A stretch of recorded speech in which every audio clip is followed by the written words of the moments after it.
On Sunday evening, Florence was seated comfortably on the bed beside Isaac in Isaac's room. There were a few books, and a small Bible on the reading table, beside her.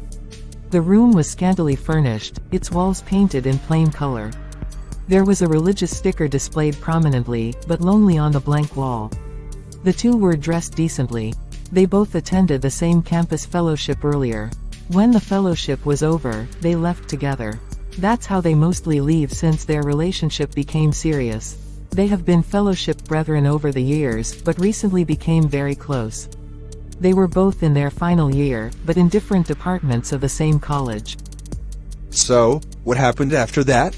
I didn't stay. Immediately after they started the game, I told Deborah that I had an emergency and would like to leave. She accepted, and I left immediately. Sharp girl. She and her friends tried persuading me to stay back, but I ran. I've heard stories concerning that game, and they weren't pleasant.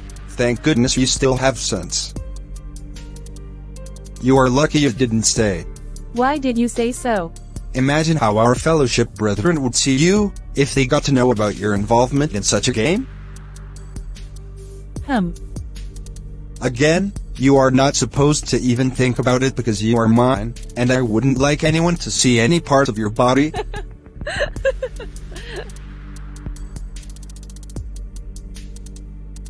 Don't you know we are brethren, and you aren't supposed to even see them? Really? Yeah. Hold on, let me check who is calling me. All right. My mother. Good evening, Mummy. Good evening, Florence. How are you? I'm fine, Mummy. I hope you attended fellowship today. Yes, Mommy, I got back not too long ago. That's beautiful. So you are in the hostel now? Yes, Mummy. Okay, when is your final exam starting? Beginning of next month. I'm considering the right time to fix the coming youth convention. Because you will be one of the speakers at the convention. Okay, the exam will last within a period of 1 month. Okay, let me leave it for the following month then. It's okay like that. How is Daddy? He's fine. He's on the phone with a church member. Okay. Take good care of yourself, and keep being a good girl. Thanks, Mummy. My regards to Daddy. He will hear. Good night, Mummy. Good night, my dear. As soon as Florence's mother ended the call, Florence started fidgeting as if she was guilty of her stay at Isaac's place. Florence's mother, who was a leader in her home church, would always use Florence for reference when advising the church youths. Her husband, who was Florence's father, was the pastor of the church. Florence's parents were strict, but loved her so much. She was their only child. They had made it their utmost responsibility to bring up Florence in a religious way. Since Florence gained admission into the college, they provided her with all she needed, and would go extra mile to be sure she never lacked. Isaac, let me go now. I'll see you tomorrow. Wait, let me see you off. Alright, let's go. Any problem? Did you forget anything? No, I didn't forget anything. Why did you stop then? I want to eat that, sir.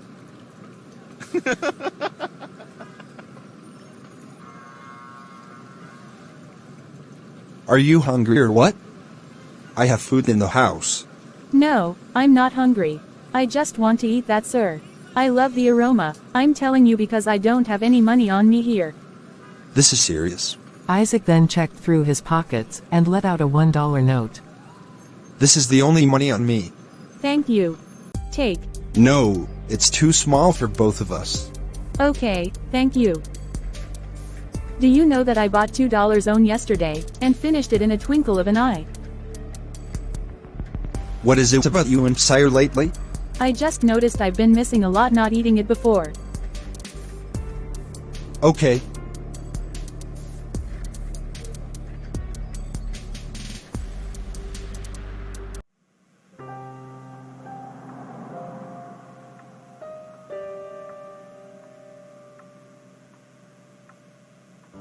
Oh my god, it's 10:25 and I'm still in bed. You are finally awake. I didn't want to disturb you, because I know today is Saturday. These people are sharing pads, go and collect yours. Is that where this music is coming from? Yes, they are promoting a new brand of pads. Go and get yours before they finish. There are a lot of babes there. Okay, I will. Her roommate kept the pad in her drawer and left. Florence was still in bed, gazing at the drawer where her roommate kept the pack. The pack was beginning to remind her of something. She hasn't seen her period. I can't even remember the date of my last period.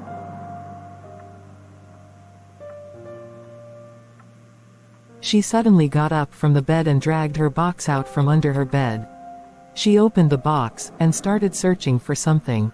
Soon after, she brought out a diary and started skimming through it. She suddenly stopped and was thoughtful. Jesus, my last period is over a month.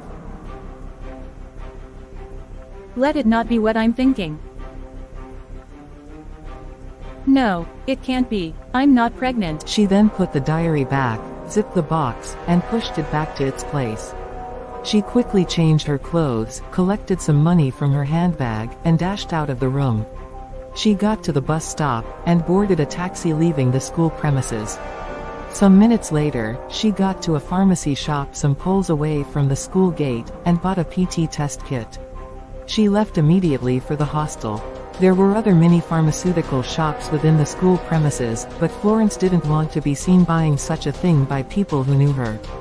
When she got back to the room, fortunately for her, her roommates were still not back to the room. She rushed to the bathroom, and collected her sample into a small plastic container. She opened the test kit and brought out a strip. Her heart started racing. She then inserted the strip into the contents of the container and brought it out. Within some seconds, 2 red lines appeared clearly on the strip, indicating a positive result. Florence was dumbfounded and overwhelmed. She quickly discarded the results, and went back to the room.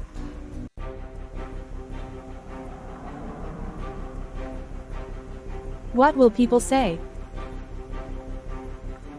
What about my parents, the church youth, and everyone in the church? I'll be given a back seat.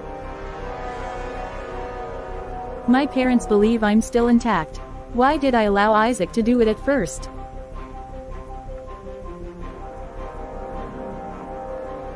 My exam is coming in 2 weeks. Will my stomach increase by then? What will people say? They will laugh at me.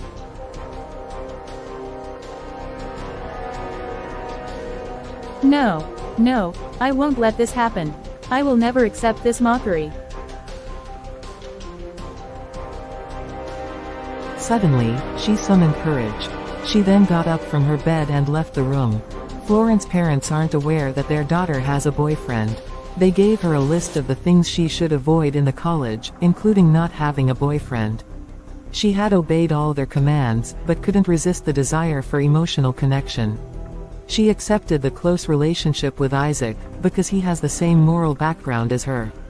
At first, she didn't feel she was doing something wrong by having such a close relationship with Isaac.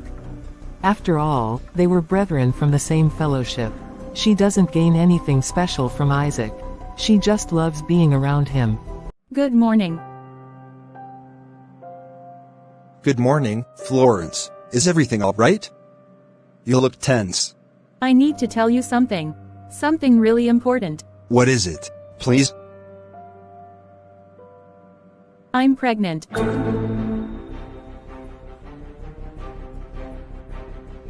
Pregnant? Are you sure? Yes, I'm sure. I noticed I haven't seen my period. I took a test not too long ago, and it was positive. But how?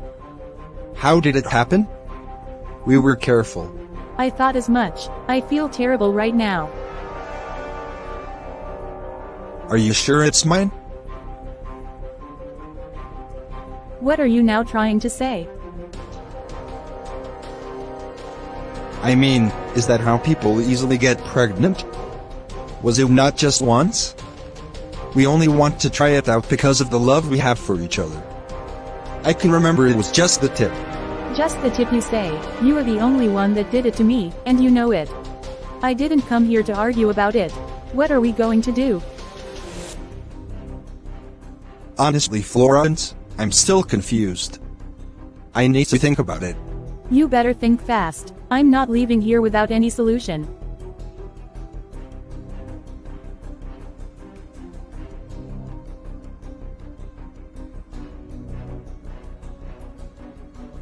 Isaac, what are we going to do?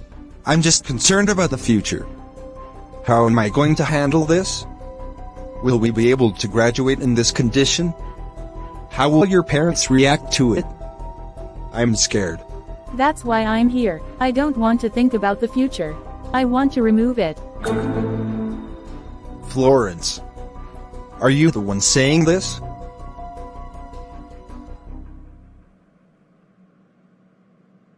This is a disaster for my reputation. I don't even want to consider keeping it. I wish there was a way out. I don't mind marrying you. My church is against pregnancy before a wedding. Any girl about to marry must undergo a pregnancy test before the wedding. You know my family. I don't want to disappoint them at all. So what are you suggesting?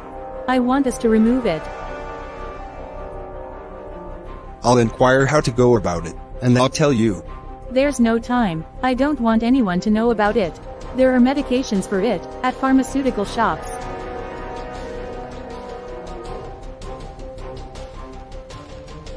Should we go now? Yes, but you will go alone. I don't want people to know about it. Okay, this is it. Thank you. The man said you should take the 2 tablets at once. He said your period will start before 3 hours. Okay, thanks so much. Will you take it here? Yes, get me water. Okay. Isaac brought water and gave it to her. Florence brought out a card containing 2 tablets from the bag. She took out the tablet and swallowed them with the water. Let me leave now before it starts.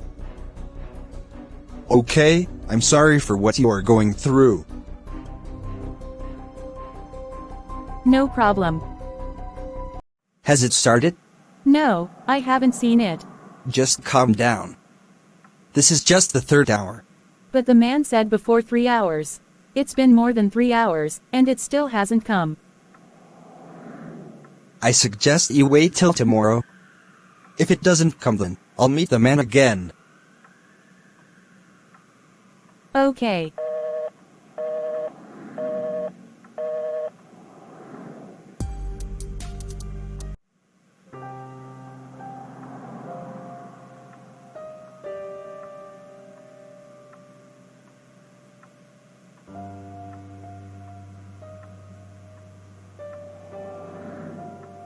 This thing still hasn't come out. I need to see Isaac. There must be a way out.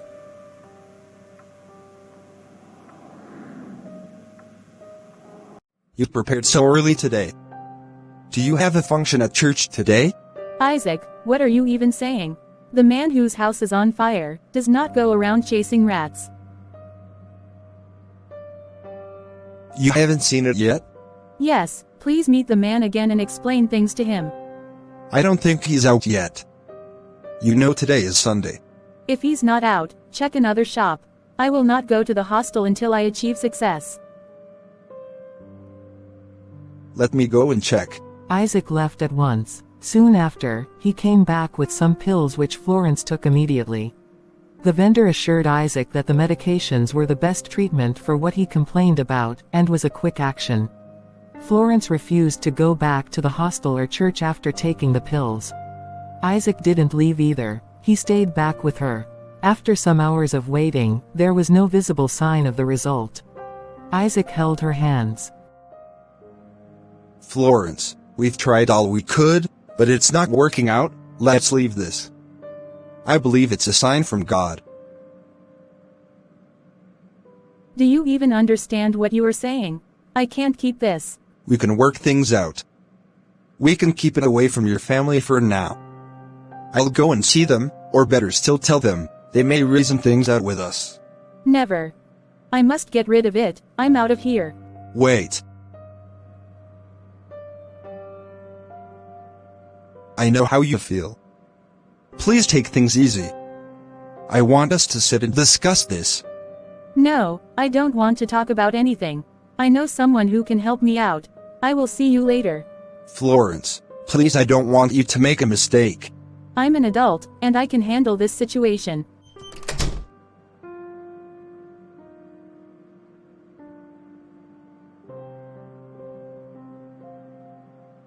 Hello, Zoe. Happy Sunday, Florence. Same to you. Are you back from church? I didn't go at all. Why? I hope all is well. All is not well, Zoe. That's why I'm calling you. I want to see you, please. Where are you? I'm in my room. I'm close to the school gate. I want to see you privately. Let's meet at the bus stop then. Okay, I'm going there. Florence set out immediately. Her face, which was filled with worry and distress, was then shown in a glimmer of hope. Zoe was her friend from back home, though they come from different backgrounds and upbringings. She knows all Florence's secrets, and she trusts her completely to keep them safe. In no time, Florence got to the bus stop and met Zoe already waiting for her. Come, let's sit. Okay. What is the problem? Florence told her all that had been happening to her, and asked her for possible solutions. I'm sorry for what you've been through. I know a place where you can do it without any medications. It doesn't even take time. Just within 5 minutes, and you will be free. Thanks so much for this. I know you must surely provide a solution. You don't know what I've been through. I was already losing my mind. When can we go there? Anytime you are ready from tomorrow morning. We will go tomorrow morning. Okay, cheer up.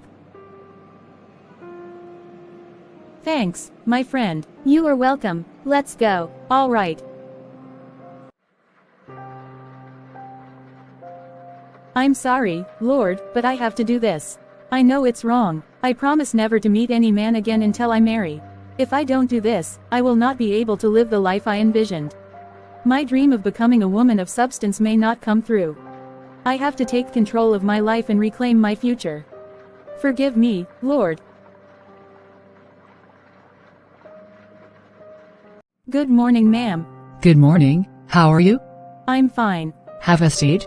Thank you, ma'am. You look anxious. It's not that I don't want children, but this isn't just the right time for me. I understand you perfectly. You are not alone on this. Many women face similar situations, and it's important to prioritize your health and well-being, okay? Don't be scared, it won't even take time. Okay. Don't remove the pad yet until the spotting stops. Okay, ma'am. Have a nice day. Thank you, ma'am. You have seen what I was talking about. It doesn't take time. That's true. I would have come here since. They waited for a little more time before leaving the place. When they got out of the compound, they stood for a little more time before getting a taxi back to school. Later on, they got into the school premises.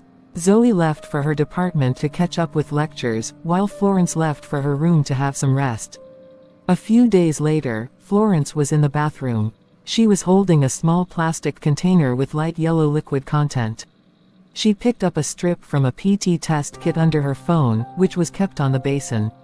She then dipped the tip of the strip into the yellow content, and quickly brought it out. Her heart started skipping, then she stopped spotting. After some seconds, she checked and saw only a red line on the result window. She waited for some minutes, and there was still one line, indicating a negative result. She was suddenly overwhelmed with joy. It is finally negative. God, I thank you. So, I will write my exams in peace. Nobody will mock me because of unwanted pregnancy. I have regained my dignity.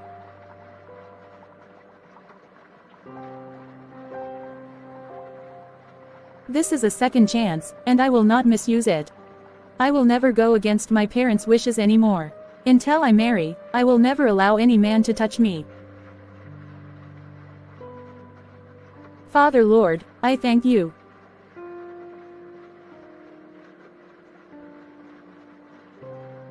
Isaac picked all.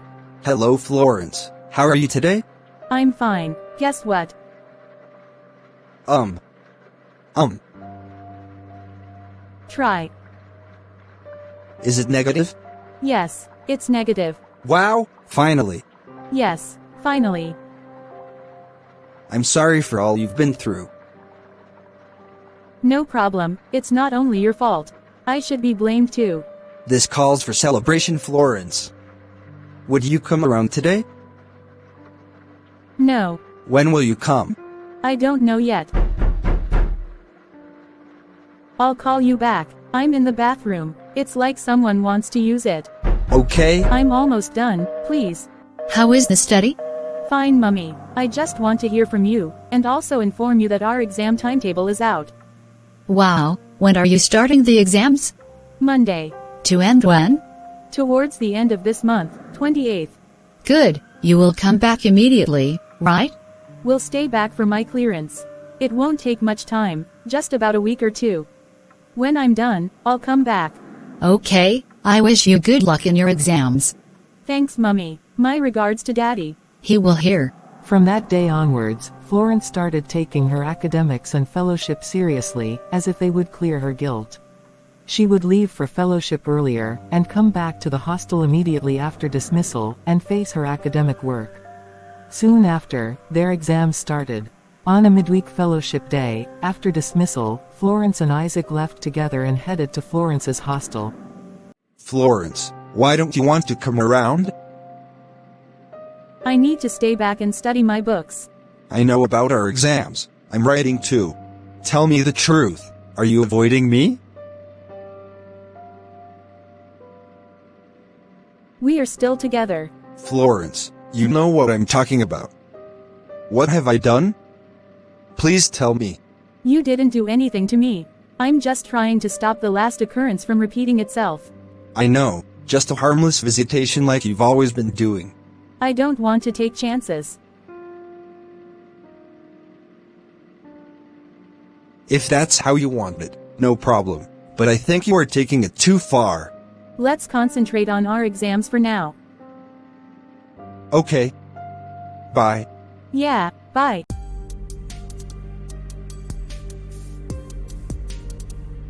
Congratulations, Florence. I'm so happy for you. Thanks so much. On, latest graduate. How do you feel finishing the whole exams? It's as if I just woke up from a long horrible nightmare. I can't believe it's over. Same here. My brain is still recovering from all the cramming. I need to sleep for a week straight. Let me leave you to join your excited classmates. Alright, thanks so much for coming around. You are welcome. See you soon. Bye.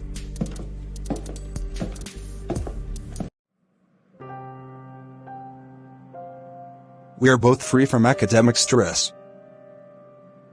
I understand she doesn't want the last occurrence to repeat itself, but she's taking it too far. What if she's seeing someone else, and I'm here believing a different thing?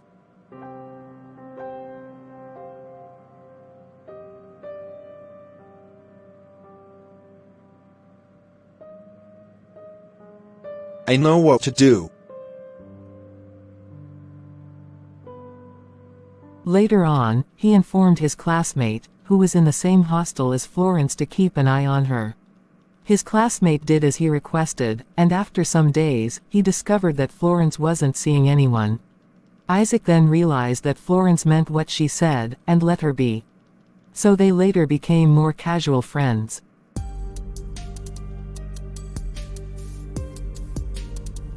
Welcome, my child. Thanks, Mom. Florence and her mother sat in the living room discussing after carrying the bags into her room. Florence's father was in his room studying the scripture, but as soon as he heard her voice, he came out. Daddy, good evening. I didn't want to disturb you.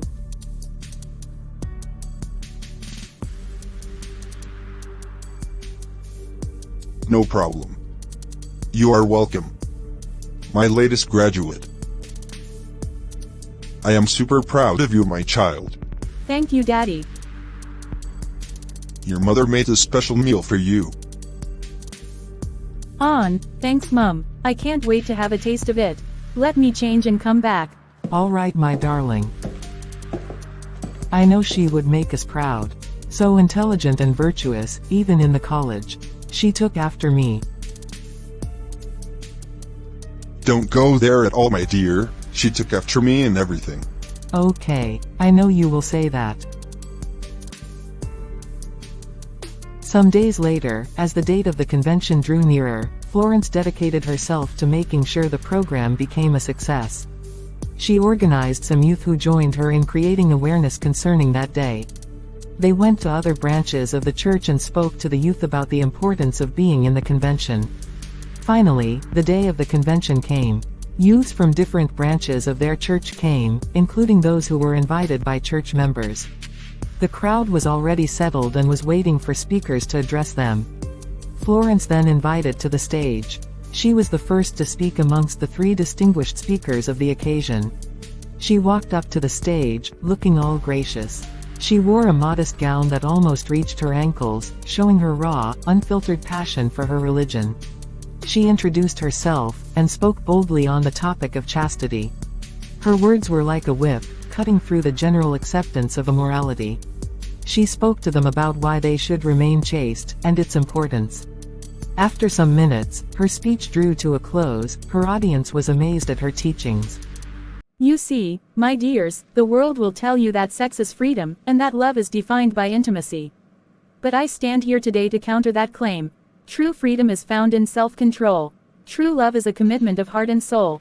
Remember, your body is the temple of the Holy Spirit. Choose chastity, choose life, and finally choose God. Florence went back to the special place made for the speakers and sat. Florence was happy that she represented well, knowing fully well that she was a role model to the church youths. A couple of hours later, when other speakers had finished with their speeches, the youth had refreshments, and afterwards had their closing prayers, and dismissed. As the day went by, Florence was flooded with euphoria, as young persons kept visiting and calling for counseling and prayer sessions. Before the convention, Florence was regarded as the role model to the majority of the youths, but after her speech that day, she became an idol to most of them. At home, Florence remained a nice girl, showing profound respect and love for her parents like never before. She would always lead the morning and evening prayers, and does the chores, and every other activity diligently. Her parents were glad that the college made her a better person. They couldn't help but be more proud of her. Florence, on her side, was doing that as an act of penance for her repentance. Meanwhile, Isaac no longer calls Florence regularly like before. He understood the type of parents Florence had. It's either he calls when Florence beeps, or when Florence calls first. Some months later, the NYSC mobilization list was out. Isaac and Florence names were there. That was coming after the list of graduated students was released. They were both happy when they got the news. Soon after all the registration processes involved in the mobilization, Florence was posted to Delta State, while Isaac was posted to Lagos State. 2 weeks later, in the morning, Florence was all set and ready to leave. She sat directly opposite her parents, who were admonishing her on the things she may experience in the new environment. Her traveling bag was all stocked with things she bought for the scheme. Delta State was just 2 hours' journey from her place. Isaac left earlier that same day. The camping will be starting the following day. After what seemed like a sermon, Florence stood up, and her mother joined her.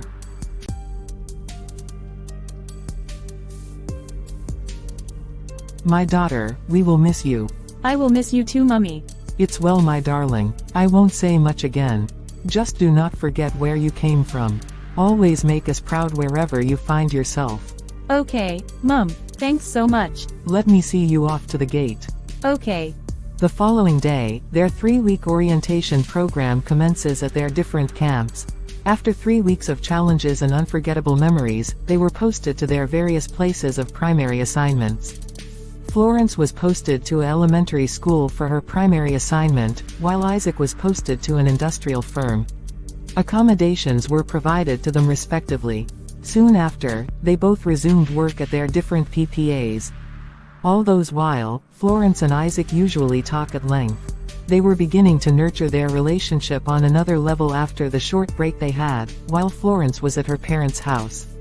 One day, while Isaac was on a little break from work, he got to a quiet corner and called Florence. They spoke at length, discussing their adaptation to the new environment and new works. It seemed Florence was getting along with her new environment rapidly. After some minutes of talking, they decided to end the conversation. Isaac ended the call. A good girl like Florence is hard to find in this present time. I need to make her mine, before another person comes in. I don't want to lose her.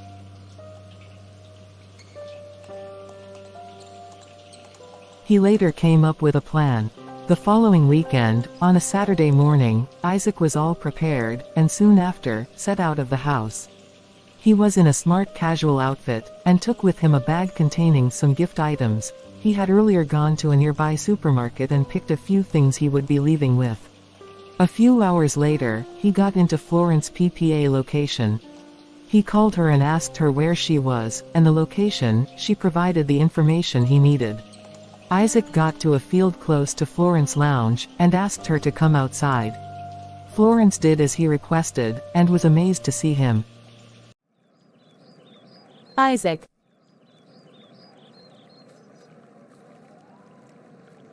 You didn't even inform me you were coming. I wanted it to be a surprise. You got me on it. Were you on a mission around here or what? Like what brought you?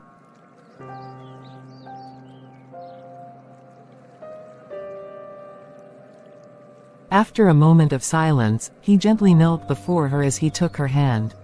His heart started pounding in anxiety. Florence was surprised, and embarrassed at his display. What are you doing? From the moment I met you, I knew you were special. You've brought so much love and laughter into my life than I ever thought. You are my best friend, my confidence, and the love of my life. He dipped his hand into his pocket, and brought out a sparkling diamond ring. I want us to spend the rest of our lives together, Florence. Please marry me. I will marry you. Thank you so much, Florence. I love you. I love you too. He slid the ring into her hand. Florence was shaking, and couldn't stop smiling. Isaac stood and they hugged passionately. At that moment, time seemed to stand still. They didn't bother whether there were onlookers. Soon after, he presented the gift item he bought for Florence. She was happy and grateful.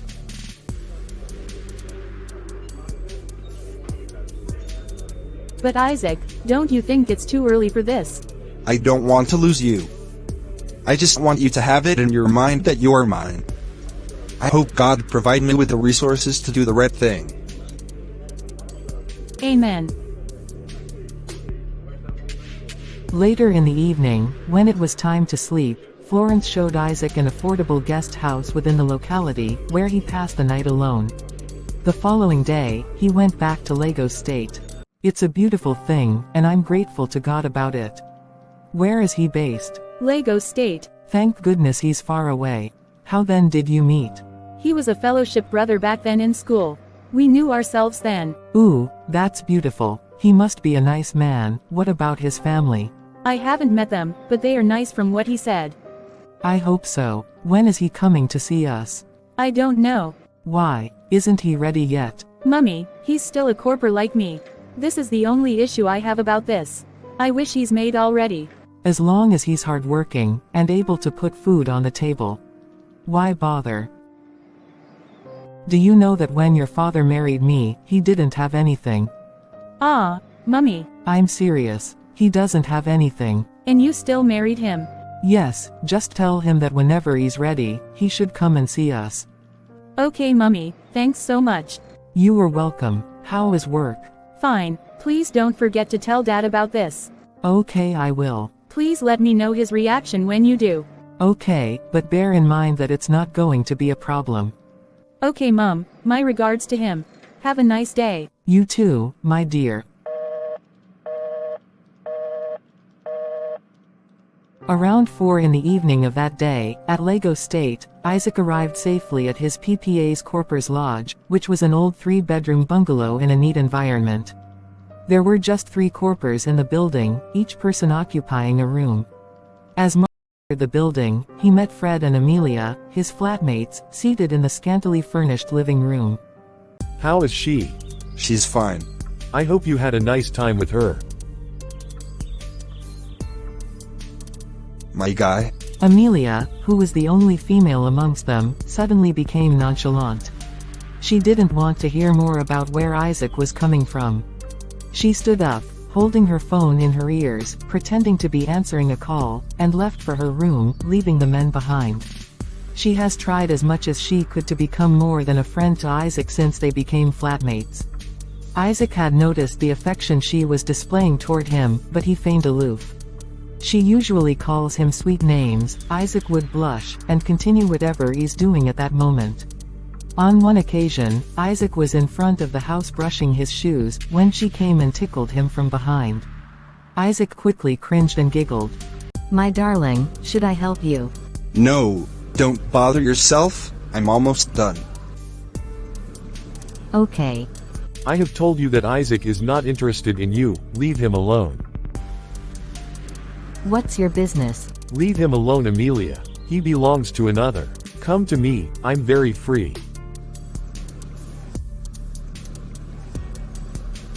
Isaac avoided being alone with her, and has vowed never to have anything with her. He tried as much as he could, to avoid anything that would break his Florence heart. Isaac speaks with Florence regularly, and had made up his mind to get something doing immediately after their service year. So, some months later, which was a couple of months to their passing out, Isaac prepared his CV, and started applying for jobs online. Fred joined him in the job hunt. Amelia never showed any interest in the job seeking. She had told them that getting a good paying job is not her problem, and they believed her. Isaac started getting turned down on the applications. He continued applying diligently, even after getting negative feedback. Soon after, he started receiving invitations for interviews. He would take permissions from his workplace to attend the interviews. Most of the interviewers promised to get back to him, but did not. It still didn't stop him from trying. He continued applying without giving up. When it was a few days to their passing out, he got an interview invitation. He attended and did his best. The following day, before leaving for work, he checked his email and saw a notification from the establishment that he had been hired. Isaac shouted in amazement. From the mail, he was asked to come to the office the following week for other information concerning the new job. Isaac quickly rushed to the living room where others were. He broke the news to them, and they were all joyful. Good evening, Isaac. Good evening, Florence. The Lord has done it again. What happened, please? I got a job. Hallelujah. Glory be to God in the highest. Amen. Wow. I'm so happy for you. It's the Lord's doing.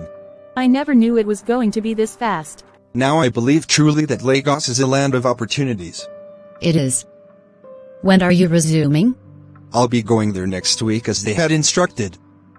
They will tell me when to resume after that. Okay. My plan now is to get accommodation and relocate after our passing out. When that is done, I'll come and marry you. I'll inform my parents about this. Don't worry, I'll do that myself. Okay. I just got back from work now. Okay, let me allow you to rest. Thank you. We will talk later. Okay. Bye. Bye. A few days later, Isaac and his flatmates came back together in their NYSC uniforms. They were all holding their certificates. That day was the day of their passing out, and they had collected their certificates. They all walked into the apartment with mixed emotions. Maybe because the reality of passing out comes with a strange feeling of relief and uncertainty. They all sat in the living room. Isaac then brought out some snacks he bought while coming back, and started eating. Fred was busy on a phone call, while Amelia was taking a selfie with her certificate. After that day, the office of their PPA gave them a specific time to vacate the lodge for incoming corp members. Fred had a family member in Lagos. He was gradually moving his things to the place. It had already been established that Isaac would be staying back in Lagos after their service year. Amelia never bothered about where to leave to. They all believe she knows her way around. So, Isaac and his flatmates all hang around doing one thing or the other. The following week, Isaac prepared and left for the establishment that hired him. Some minutes later, he got to the place. He met with the front desk officer, who directed him to the HR representative.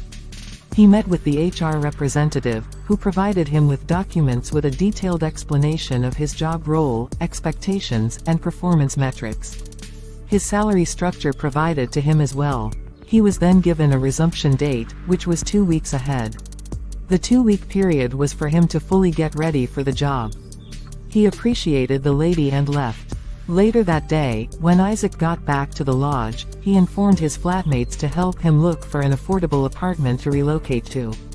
Because it seemed they know Lagos State more than him, they agreed to do so. Some days later, Isaac was seated in front of the house, washing some of his dirty clothes. Amelia came out from the apartment and walked up to him. Babe, I got a 1-bedroom apartment for you. It's affordable and not far from that place you got a job. Really? Thank you so much. How much is it? The house rent is not bad at all. How were you able to know such a place? It was my agent friend. I only told him on the phone that my friend was looking for a house, and was surprised to hear about the available space. I even know the area, the place is so beautiful and calm. You were lucky. Wow, thank you, Amelia. Don't mention, you were my person. Whenever you are ready, I'll call him, and we will go to the place. Call him please, I'm ready now. Finish washing first. No, I can do it when we come back. Okay then, let me change. I'm waiting.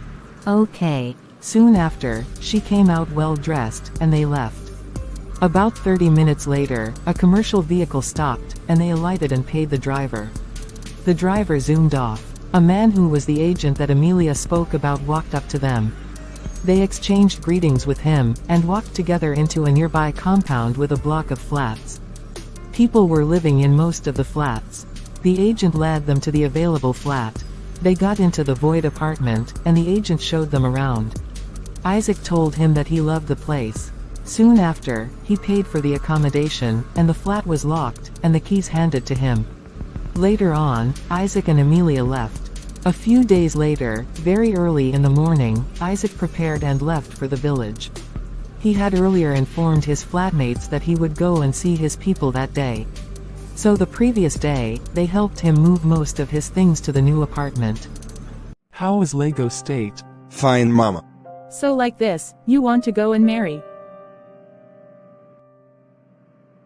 Look at my little brother of yesterday getting married. I'm happy for you. Congratulations. Thank you, sister. I know it's early, but I don't want to lose that girl.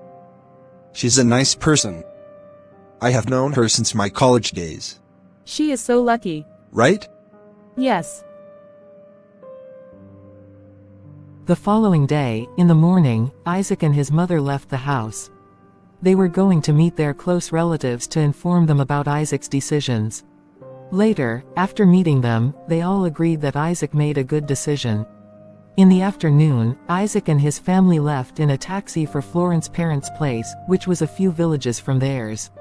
Florence had earlier provided Isaac with the directions to her place. Then, Florence was at home with her parents.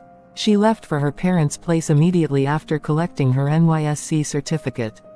She had no good reasons for staying back at the lodge. Since she came back from service, she didn't bother looking for a job, knowing fully well that she would be leaving her family house soon. In her words, "Let me not bother myself looking for jobs here. When I get to Lagos State, I will know the best way to help myself." She devoted all her time at home to being a good girl. You are welcome to my humble abode. Thank you, sir. Florence came out and greeted them shyly. They replied warmly. She and Isaac stole glances at each other. Florence's father observes his interactions with her daughter, noting his level of respect and affection. He believed he was going to make a good son-in-law. Soon after, Isaac introduced himself and his family, and then officially stated his intention towards Florence. You did well, my son. It shows how respectful you are. We have known you for months, though we haven't met. I know that I will not regret having you as my in-law. Yes, sir, You will not regret it. Thank you so much for the acceptance. You are welcome, my son. Later, Florence's father stated the necessary marriage procedures for their culture and religion. Isaac accepted to do all he had stated. They then picked a date for their return, and then Isaac and his people left. A few days later, Isaac came back with his relatives, and did a low-key traditional marriage, having just Florence's parents and her close relatives. The following day, Florence's father wedded them in his church, and Florence followed Isaac to his family house. The following morning, Florence and Isaac went back to Lagos State. Sweetheart, I hope you are around. Yes, I'm around. Okay, I'm coming. All right. Hi babe.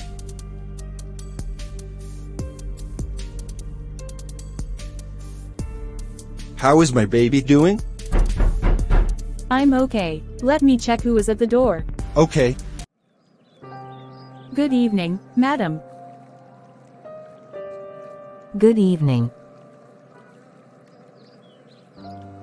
What is this local girl doing at Isaac's house?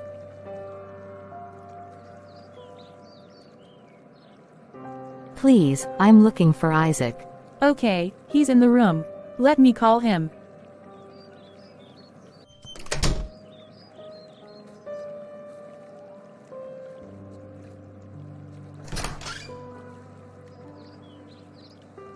Amelia.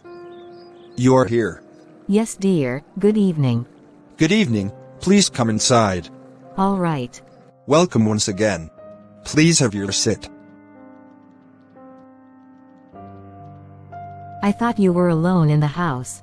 No, that's my wife. Wife. Yes. Sorry I didn't introduce her to you. Honey, please come.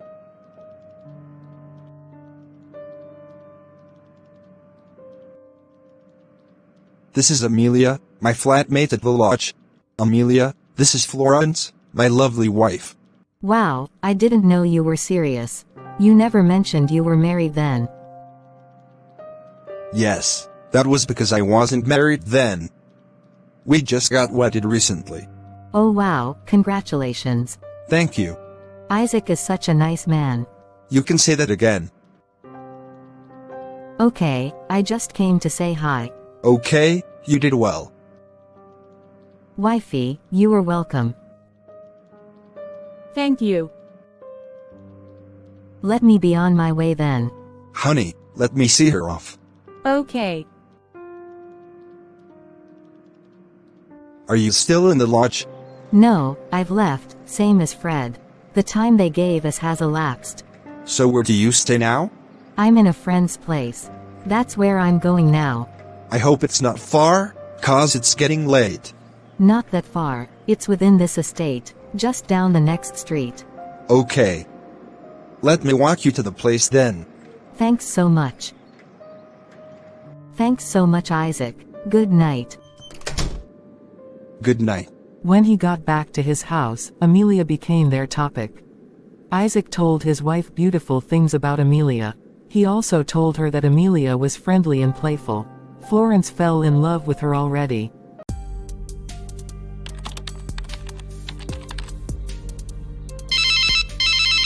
Who is calling? I'm so busy right now.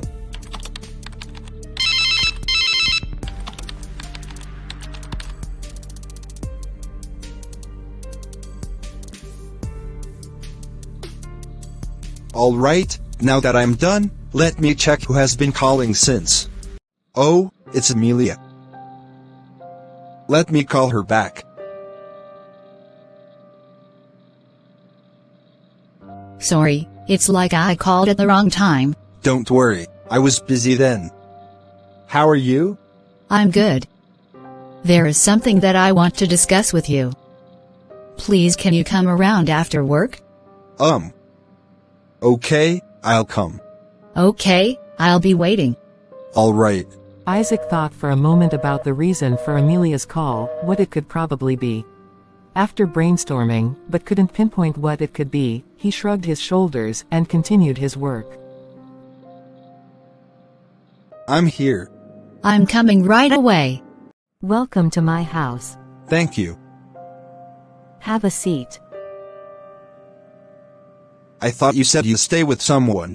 Yes, my friend traveled. It's one of the reasons I called you. Okay, tell me why you were calling? I called you because there's an opportunity that came up, and you were the only person who crossed my mind. What's the opportunity, please? My neighbor has a provision shop at the roundabout there. This one here. Yes, she's looking for someone who would take the shop and everything in it. So I want to know whether you can get it for your wife. Wow, that's so thoughtful of you. Thanks so much. Why is your friend leaving? She's going to stay with her husband, who is based in Germany. She went home to get some things she would be traveling with. Wow, she has a broad husband. Yes. That's nice. I need to discuss it with my wife. I believe she will like it. She should. If I had married, I wouldn't even disturb myself looking for a job. I will just get a shop and sell things there, or I'll just build my personal brand. Right? Yes, somebody's wife will be working, and will be ordered around by another man. She will just be answering sir, sir, to another man. You are funny. There's a sense in what you said. Do you have an idea how much it's going to cost? I'll ask her, but it's not going to be a problem. I can beg her for you guys to be paying in installments. Okay, let me ask my wife first. Okay. Thank you so much for this. You are such a nice person. What are friends for? So, will you still stay here? Yes, do you know what it takes to get this type of apartment in Lagos? I'm replacing her sharp. Sharp girl.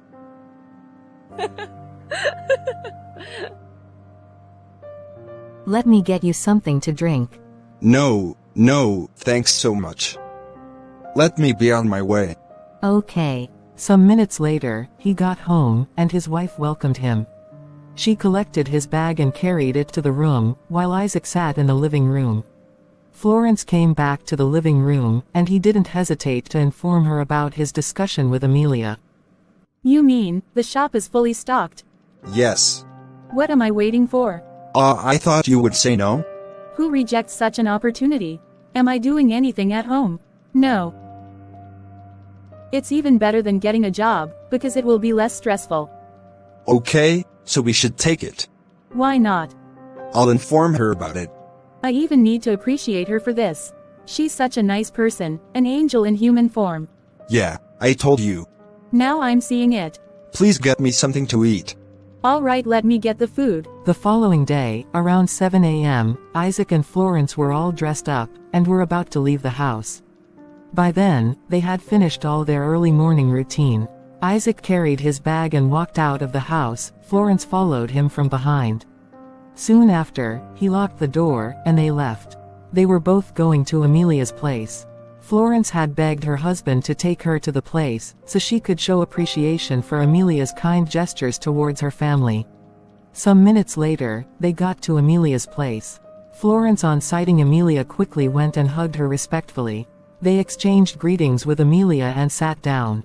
Isaac then told her the reason for their coming, and she was happy to hear that. I don't know that someone can be this kind to me, just because they know my husband. Thank you so much for having me in your mind. You are welcome, wifey. You can inform your friend that you've gotten someone, before they will say another person has taken it. You were right. Let me do it now. She went into the room, and in no time, came out with her phone. She dialed her friend's number, and she picked it up immediately. Amelia explained to her that she had gotten someone who could replace her. Do you know her well? Yes, we are close. I'm her family friend. I was even the one who suggested the shop to her husband. Okay. As Amelia spoke, Florence was stealing glances at her, and admiring her, paying close attention to her words and actions. In her mind, she saw Amelia as a superwoman. Amelia suddenly paused, speaking. She wants to speak to you. Okay. Isaac collected the phone, and placed it on his right ear. He exchanged greetings with the lady. They then discussed about giving the shop out, and the requirements for taking over the shop. Isaac accepted all the terms, and still maintained that they would take the shop. The lady then requested to speak to Florence. Isaac gave the phone to Florence. She spoke with Florence at length, explaining to her the things involved in the business. Okay, ma'am. I didn't tell you everything, there are things you will understand when you start the business. My neighbors there will also guide you. Thank you so much, ma'am. When are you starting? As soon as you want me to. You can start whenever you wish, it is now your shop. Thank you so much, ma'am. Don't mention. Give the phone to Amelia. She then returned the phone to Amelia, and they spoke for a little more time, and the call ended. Florence was overwhelmed with gratitude, after speaking with the shop owner. Later, Amelia went into the room and came back with a bunch of keys. These are the shop keys. She said she would send the account details to you. I want to deposit some amount. Okay, let me check. She has sent it. She then gave Isaac her phone and he copied the details and returned it to her. In no time, Isaac sent the amount. He took the lady's number from Amelia, and informed her about the payment. She confirmed receiving it. Soon after, Isaac stood up to leave. Let me be on my way. It's almost 8 o'clock. Okay. Have a nice day. Florence stayed back with Amelia, and discussed for over an hour, before she decided to leave. Amelia saw her off to the gate, and she walked to her house. I'm now a shop owner. God works in strange ways. I didn't even suffer like so many people who came to this Lagos with nothing. To God be the glory. Immediately she got home, she called her parents and informed them about the newest development. They sounded happy, and even prayed for the person God used to bring the opportunity. Around noon, Florence was lying idly on the couch. I'm not doing anything at home. Maybe I should just go and see the shop.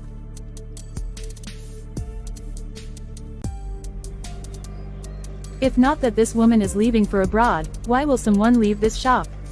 Anyways, I'm the lucky one. Wow, I love this. After feeding her eyes with what was in the shop, she locked it back. She spoke with a few of the neighbors there and left. After that moment, Florence couldn't concentrate again.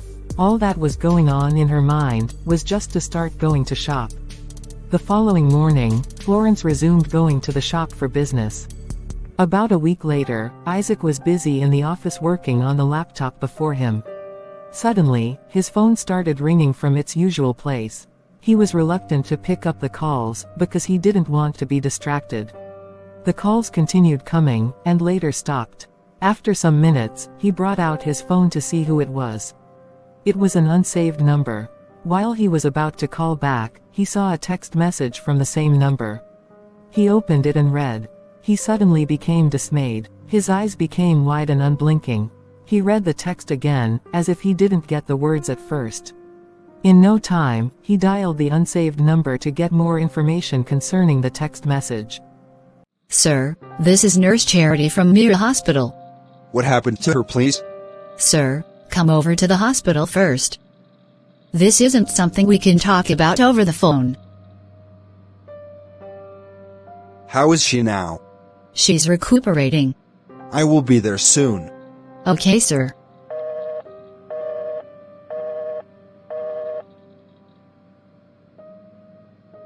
Amelia. What happened to you?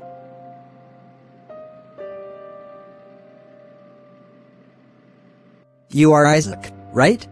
Yes. Please, what happened to her? Her neighbor brought her here hours ago.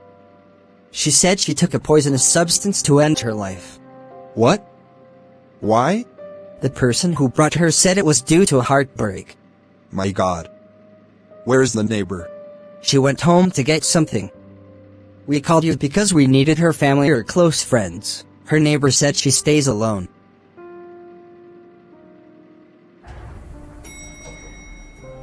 Thank goodness she's here.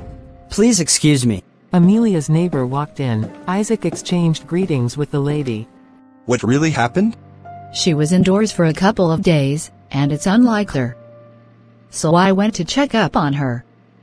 I saw her looking depressed. I asked her what the problem was, and she refused to tell me at first, but later opened up that her boyfriend broke up with her. Really? Yes, and because I know how depressed one can be in that situation, I continued checking up on her, even after speaking to her that day. So early in the morning today, I went to check on her. I knocked several times, but no one opened. I checked her living room window, and it wasn't locked. I opened it, and saw her in pains, rolling on the floor. I quickly called some men who broke the door, and we were able to bring her here.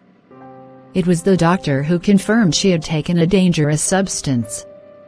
When she woke up, we were able to get your contact information. Oh my goodness. Thank you for helping out. Who knows whether this substance has damaged something in her system?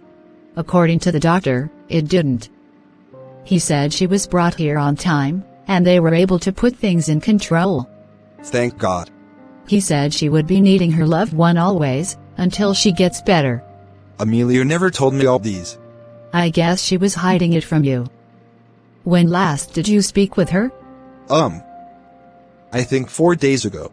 This started 3 days ago.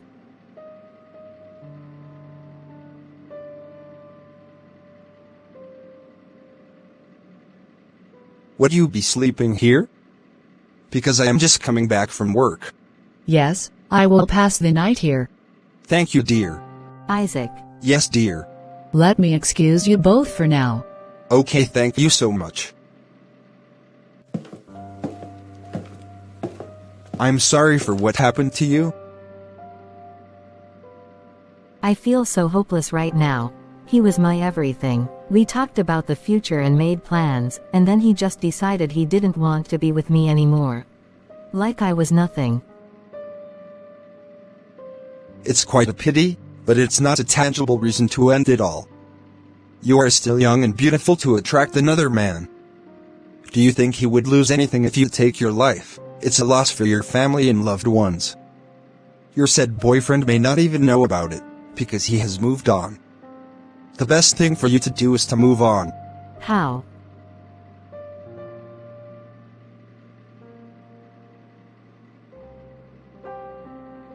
After a little moment, he continued motivating her about life. Later on, Amelia's neighbor came back. Isaac decided to leave, because it was getting late. Let me be on my way. Please take good care of her. Okay. Bye. You came home late today. What happened? I was waiting to come home before I could tell you what happened. Isaac went ahead to tell her all that happened to Amelia, from the time he got the text message to when he left the hospital. Oh my goodness, she shouldn't have done that. Killing herself for a man who has moved on. My dear, you will go and see her tomorrow, right? That hospital is far, and you know I'm just getting along with the shop activities. I don't need to take any break now. So you are saying you are not going to see her? Yes, I'll wait till she comes back. After all, she's coming back in a few days. Okay. What do you have? I'm famished. Beans and plantain. Okay, get it ready, let me freshen up. Okay. The following morning, around 6:30 a.m., Isaac and his wife left for the closest market around them, which was at the roundabout. Isaac was going to see Amelia at the hospital, and they had planned that they would get some edibles for Amelia. When they got to the market, they bought some fruits, and picked some beverages and snacks from Florence's shop. Later, Isaac carried those things and boarded a bus going to the hospital, while Florence walked to her shop, which was just a stone's throw from the market. You look better today, unlike the way I met you yesterday. Yes, the doctor even said that I should be discharged tomorrow. Wow, that's wonderful.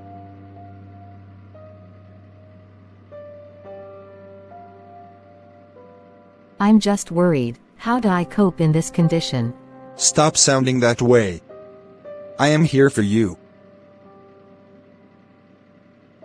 Okay. Isaac then gave her the items they bought from the market.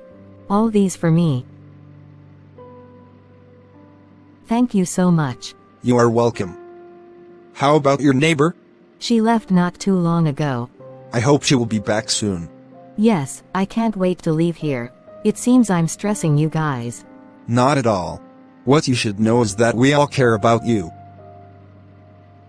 Thank you so much. I don't know what would have happened to me without you. Some minutes later, Isaac left for his workplace. He was happy that Amelia was getting better and would be discharged soon. Later that day, after he closed from work, Isaac still went back to the hospital to know how she was faring. After his brief stay, he was convinced that she was fine. So he went home. The following day, around noon, Amelia was discharged from the hospital. He made payment for the services that were rendered on her, and in no time, she took her belongings and left the hospital. Later in the evening, after close of work, Isaac left the office immediately and headed to a gift shop. Then, Amelia had informed him about her return. So he went into the gift shop and started looking around, searching for the best gift that would suit Amelia's condition. Later on, he got gifts he considered the perfect ones, and left the shop. Good evening, Isaac.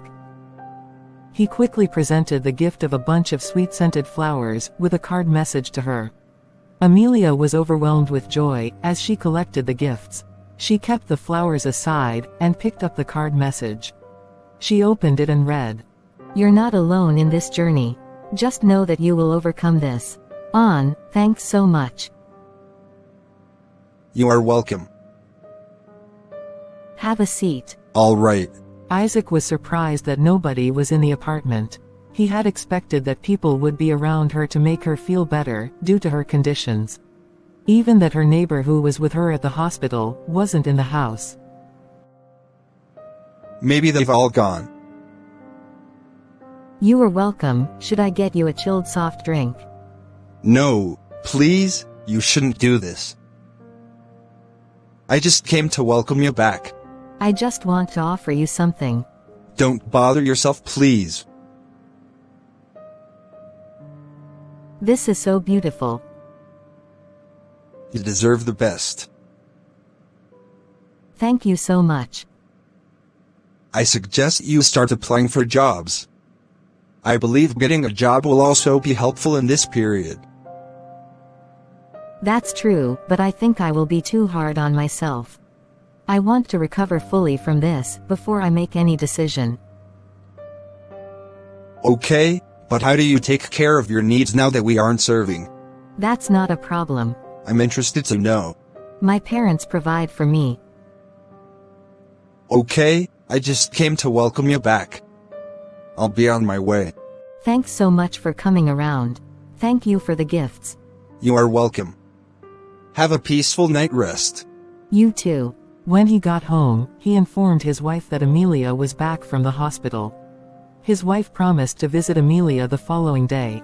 The following day, Florence did as she promised, even though she didn't stay too long, because she believed her customers were waiting for her. Then she was getting used to the business, and was beginning to see profits. The shop, being at a strategic place, was its selling point. Florence also believed it was her consistency that was getting her the numerous customers. So she never jokes with her business time. So immediately after she left Amelia's place, she went back to her shop, and continued making her profits.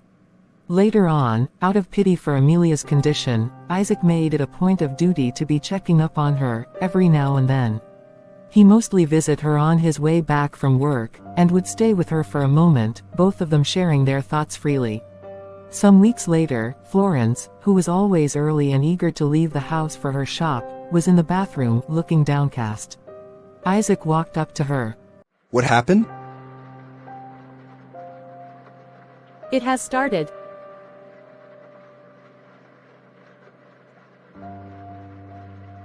Is that why you are looking like that?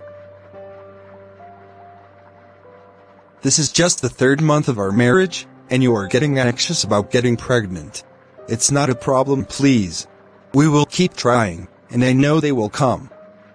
I've been waiting for you to join me at breakfast. Go ahead, I'm not hungry. As time went on, Isaac gradually started finding solace in speaking with Amelia, even though he no longer visits on a daily basis, but would always get in touch with her through phone calls. On one occasion, he was in his office, gently swinging on his office chair, and engrossed in a phone conversation. His laptop was open but blank. He was so lost in the conversation, that one would guess he was speaking with the love of his life. Guess what? Don't tell me you saw me again in your dream. You guessed right. Ehin. So tell me, what was it all about this time? We were in a place that looked like a mango plantation. We got to one of the trees with ripe mango fruits. You climbed on it, and started plucking the fruits. Yes, and you were throwing them to me. I later put them inside a bag. You came down, and both of us left with the bag. I think it's a nice thing, but what could be the meaning of this dream? I don't know. But it's a good thing. Like you are free today in the office. Not really, I have something to do, but I'll continue when we end this conversation. Okay, let me leave you to continue your work. Alright dear, thanks so much. We will talk later. Okay, bye for now. Bye. Isaac never felt guilty about communicating with Amelia. In his words, "My wife knows her, and knows I'm talking with her. After all, she's our family friend, and my wife is also free to speak to her." His wife never bothered about what her husband does. She had so occupied her mind with the thoughts of TTC, that she never cared about her husband's whereabouts. From the profits she was making from the shop, she removed some money and paid into their installment account, and the rest she channeled into the things she believed could help her conceive as soon as possible. She had made friends with online sites that talked about possible ways to make a woman conceive fast. From what she learned from those sites, she bought some medications, changed her diet, and also bought ovulation tracking kits. She followed all the necessary procedures of using the acquired items meticulously. She would track her ovulation windows, and make sure she met her husband within those periods. Her intimacy with her husband during those periods was majorly based on the possibility of conception. 3 months after all her practices, she still couldn't conceive. She then made up her mind to speak to her husband about it. Believing he would also be as worried as herself, that he might suggest another practice. So one morning, Isaac, having finished her usual morning routine, was ready to leave for work. Florence hadn't gotten ready yet. In recent times, whenever Florence was reluctant to leave, or wasn't ready when Isaac was ready, Isaac would leave her behind, unlike the way they usually leave together. As Isaac was about to leave the house that morning, Florence walked up to him. Honey, please, I want us to talk. What is it again? I still haven't missed my period. What do we do about it? What do you mean by what do we do about it? It's not too late yet, but if you insist we do something, I suggest you go to the hospital. Me? Yes, only you. Why only me? Were you not pregnant for me that time while we were in school? It simply shows I'm capable. If there's any need that anybody should go to hospital, it should be you, and you alone.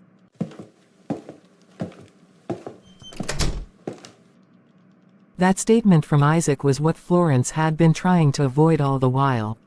She never wanted to connect her misfortune to what she had experienced in the past.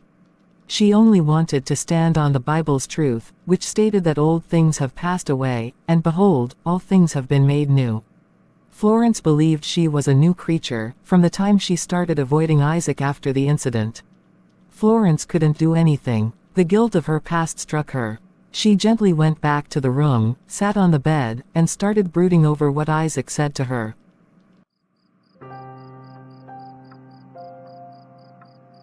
What if I go to the hospital and they detect that I had done A, D, and C before? What if the man had damaged my womb? But I didn't have any complications after the operation. If I'm okay, why haven't I conceived?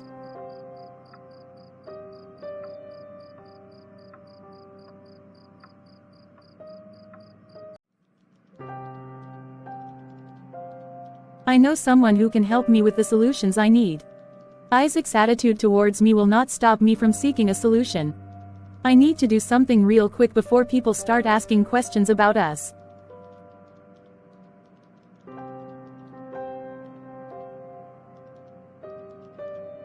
Good morning, Madam St. Good morning, my dear. Are you just coming? Yes. You were a bit late today. What happened?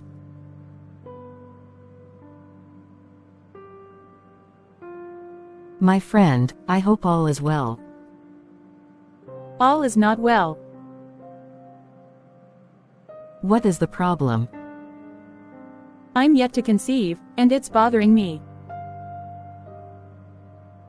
Which year did you people marry? This year, about 6 months ago.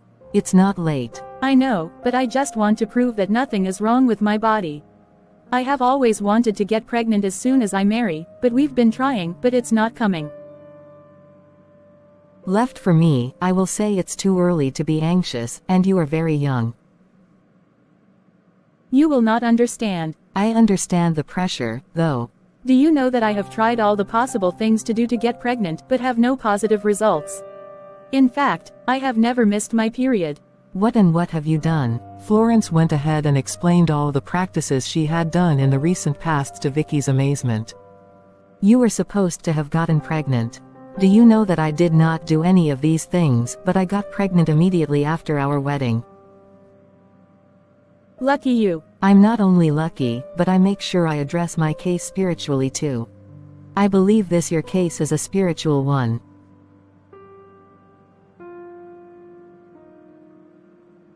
There's a place I will take you to. This woman will scan you and tell you the exact problem you have. I'm ready to go anywhere, as long as the person has solutions to my problems. This woman is the best person you can meet for spiritual matters like this. She is the one I always run to when I have problems. Where does she stay, and when can we go? She stays at Adu, which is a little bit far from here, and we can go tomorrow being Saturday, but it has to be very early, because the number of persons who comes on Saturday is much. If it wasn't urgent, I would have left it for next weekdays. I can't wait till then. Okay, you will come out very early tomorrow morning around 6 a.m. We will meet at this roundabout bus stop, and then go from there. Okay, thanks so much for your assistance. I will do as you've said. Okay dear, I'm sorry for all you've been through. Thank you so much. Let me go to my shop. Okay dear. Good morning, honey. Good morning. Where are you going? I am going to that place I told you about last night. Oh, okay. I have made the breakfast, but still in the pot. When you are ready, you can dish out for yourself. Okay. I will be back as soon as I'm done seeing the woman. All right. At exactly 6:10 a.m., Vicky arrived at the bus stop. Florence was so happy to see her, because she wouldn't want anything that would make them postpone the movement that day. They exchanged greetings, and soon after, Vicky stopped a passing commercial vehicle. They entered, and the bus drove off. Hello, Amelia. Good morning, Isaac. Good morning. You picked up the call and kept quiet. Yes, I want to know who was on the phone. This one you were calling this early. Is everything all right? Yes, everything is all right. You hardly call this early. Where is your wife? She went somewhere. I thought as much. Your wife isn't around, and that's why you are calling me this time. Where did she go to? To a prayer ministry. For a church program. No, for solutions, because she has not been able to conceive. I told her that it was not too late, but she insisted on finding solutions. She ought to have conceived though. Your people won't like to hear that she hasn't conceived. That's true. And again, do you know where she's going? No, she's going there with her neighbor in the shop. I'm just showing concern because of the unthinkable things I hear about all these ministries. What is she now going there to do? Are they now going to give her child there? Those people are deceivers. You should have gone with her, so you will know what they are telling her. Do not bother yourself.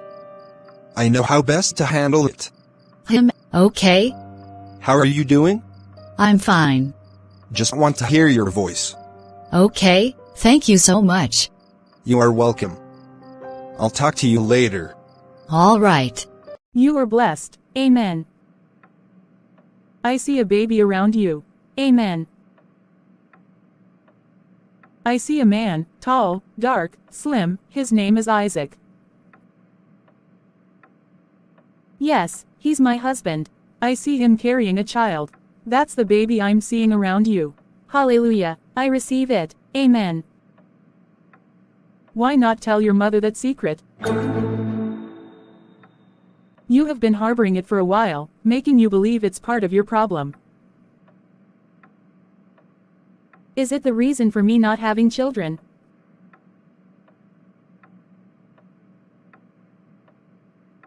Can you tell your mother about it? No.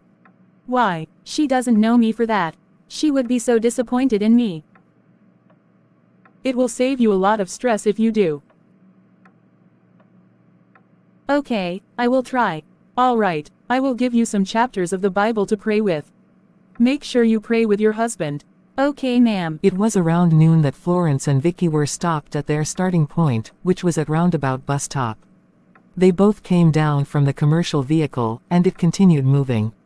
As Vicky was about to leave, Florence stopped her and appreciated her for her time and effort. You are welcome. Aren't you going to your shop? No, I want to see my husband first. I will be coming later. Okay, see you soon. Bye. Honey, guess what? What is it? Guess. I can't. Okay, the woman said we will be having a baby soon. I was expecting a different thing, something we have never heard. This is not a prophecy, a child will come. There's something else she said. I'm listening. She said I should tell my mom about that thing I did during my final year. Go and tell her. Make sure you don't mention my name. What will telling her change? Something that happened before you got married. You can go ahead and tell her that. Maybe it will help you inform your people about your inability to conceive. That is your business, not mine.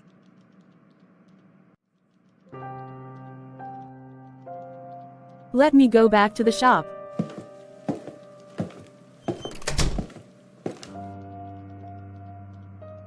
She had noticed the sudden change in attitude of her husband, but she chose not to complain about it. She rather blamed herself for not being able to have children, because she believed it was the sole reason for his change in attitude. Florence could not inform her mother about her past, as the prophetess directed. Later that day, in the night after their dinner, Isaac left for the bedroom to go and sleep. Florence followed her.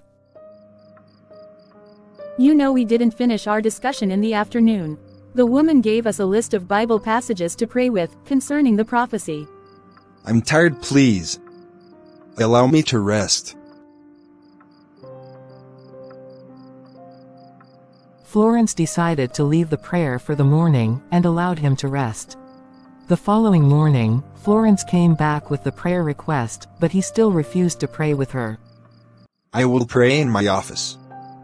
I need to leave earlier today. But she said we should pray together. Every time, prayer, prayer. As if the issue is from both of us. Sort yourself out, please.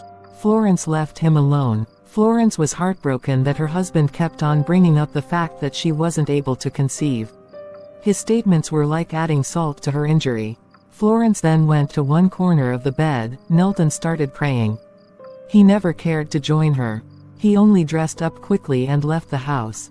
Some days later, around 4:50 p.m., Isaac was in his office when Amelia's call came.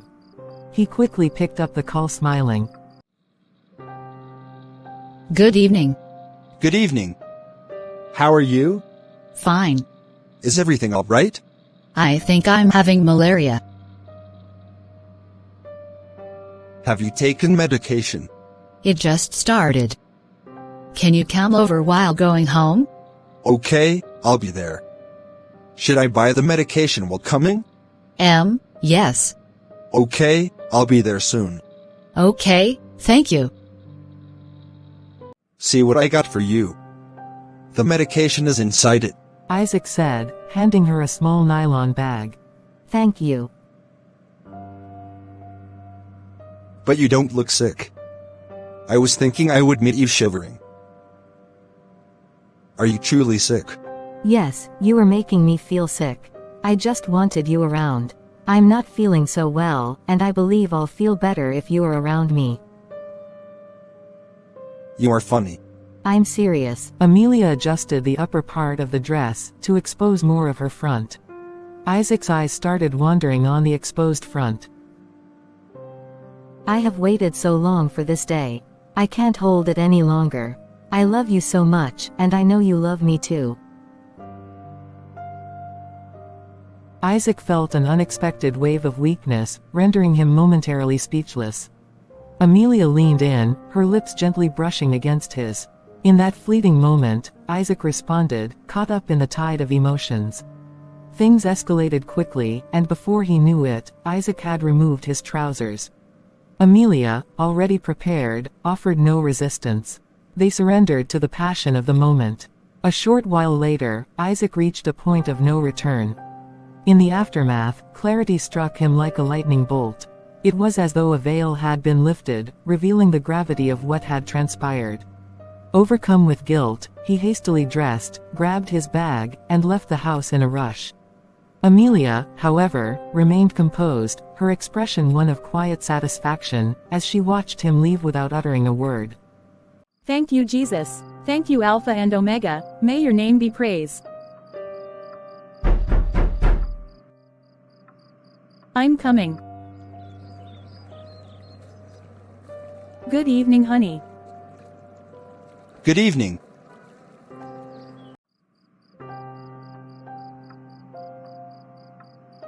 How could I? What have I done? Oh God, what came over me? What happened to me at that place? Why couldn't I stop her? I have done something very bad. I pray my wife doesn't find out. I will never try such a thing again. Nothing will make me go back to that house again, never. Your food is ready. Okay, thank you. Isaac got to the dining and saw that Florence served a plate of jollof rice only for him. He called her attention, and she came immediately. Am I the only one eating? Yes. Have you eaten? No. Come and join me. Okay. I don't even know when you left the bed. I didn't want to wake you up. It means you have said the morning prayers. Yes. What about the prayer the prophet gave you? It will be ending tomorrow. It's for 7 days. Oh, I'm sorry, I haven't been praying with you all this while. Let me help you wash the plates. I'm almost done washing them, don't worry. I insist. Okay, thank you so much. It's nothing. He took the sponge from her, and continued washing the plates, while Florence did other chores. Afterwards, they ate together. When they had finished other preparations, both of them left the house together. In the evening, Isaac came back early with some snacks. Florence felt elated by his recent changes. It was then obvious to her that her husband had turned a new leaf. She believed it was the Lord's doing. The following morning, Isaac joined Florence in the morning prayer, which was also the last day for the prayer Florence got from the prophetess. Isaac turned a good husband and started supporting his wife wherever he could. As time went on, Isaac couldn't remember visiting Amelia. Amelia, on the other hand, hadn't visited or called Isaac. Isaac had thought she would call to talk about what happened, or to ask how he was doing. And because Amelia hadn't reached out to him since then, Isaac believed she was ashamed of what happened. He was happy that they handled the situation like adults, not reaching out, or talking about it to anyone. For him, it was as good as saying that such a thing never happened at all. A couple of weeks later, early in the morning, Florence left the kitchen for the bedroom. When she got there, she opened the wardrobe, and took out something, then left with it to the bathroom. She noticed that her monthly visitor had come. Isaac was in the living room ironing some clothes. Some minutes later, Florence came out of the bathroom and sat on the bed. She was disappointed that the prayer hadn't started working. But she was happy for one thing, which was that her husband was back to his senses. She then encouraged herself that as long as she was on good terms with her husband, her prayer would be answered one day. She then got up and went to the living room, where she informed her husband about it. I understand how you feel about it. Okay. Remember that the prophetess said she saw a baby. Let's wait. God's time is the best. Thank you so much. I will wait. As long as you keep supporting me this way, I won't have any problems, and children will come. I'm just worried because of that thing I did. Don't forget that we are in it together. I have noticed that when you are anxious about something, that thing will not come, but when you care less about it, you will see it coming. Babies will come. Okay, I will wait.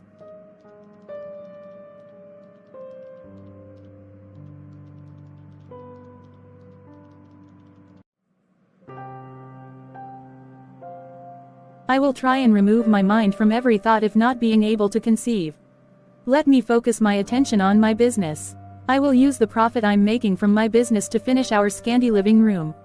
Since I have already completed the installment payment for the shop, I will also get 32 inches flat screen.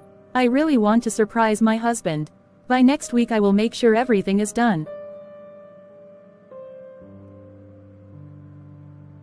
Around 3 p.m., Isaac was seated at his office, scrolling through a laptop computer on the desk before him. Suddenly his phone started ringing, but he ignored the call. The call came again and again. Isaac became eager to know who it was. He opened the drawer and brought out the phone. His countenance suddenly changed as he saw the caller. Amelia, you are looking for who you will get into trouble.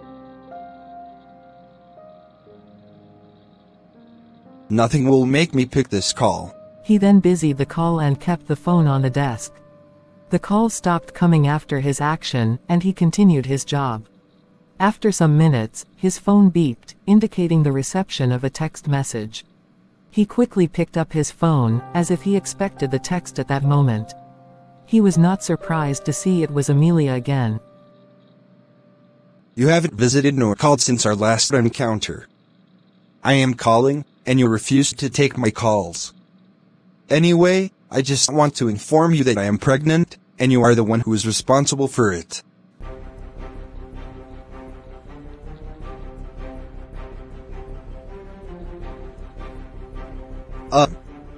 Amelia, what is this you said? Tell me you are joking. I'm not joking, Isaac. I am pregnant.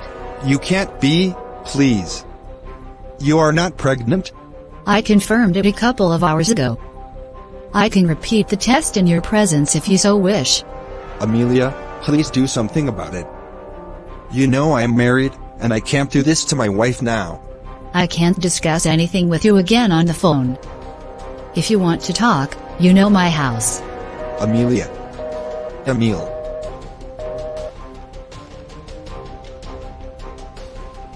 Isaac called more times, but she refused to pick up the calls. Isaac became devastated. He started sweating, even though the air conditioner was turned on. He suddenly wasn't comfortable sitting. He stood and started pacing around the office, trying to know how best to resolve the issue at hand. After a little while, he went and sat back, but couldn't concentrate on his job anymore. He kept staring at space, and thinking, till it was time for closing. Immediately it was 5 p.m., he packed his things into his bag, left the office, and headed home.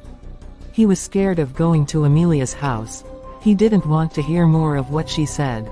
He believed his only solution at that moment was to go home, and rest his head. Oh my goodness, am I in the wrong place? No, my darling, it's our house.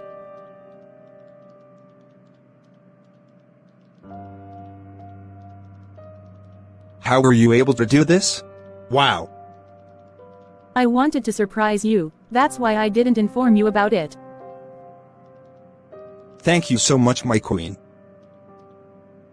I wasn't expecting this from you. You should have waited for me to do it. You are the one providing other things. I just want to support you with this one. Thank you so much, my love.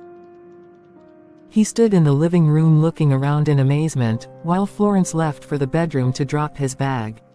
Later, she came back and saw Isaac still admiring the changes. Go and change, I made your favorite. Really? Yes. What are you waiting for? Bring the food, please. I will change later. 2 days later, around noon, at Isaac's office, some documents and empty files were scattered on the floor, just before a new wooden shelf kept in one corner of the office. Isaac was seated on his chair, which he kept before the papers. He was busy sorting the documents into the files and putting them on the shelf. Suddenly, his phone started ringing. He left what he was doing and went for his phone. As he picked it up and checked, he saw it was Amelia. He hissed and kept back the phone. As he was trying to go and continue his work on the shelf, his phone beeped, indicating the reception of a text message. Isaac was suddenly tensed up as he heard the beep. He went back and picked up the phone. His heart started pounding as he opened the message from Amelia, which read, I expected you to come over to my place after the last time we spoke, but you chose to ignore me. Well, if I don't see you again today in my house, be ready to entertain me in your house, because I must come.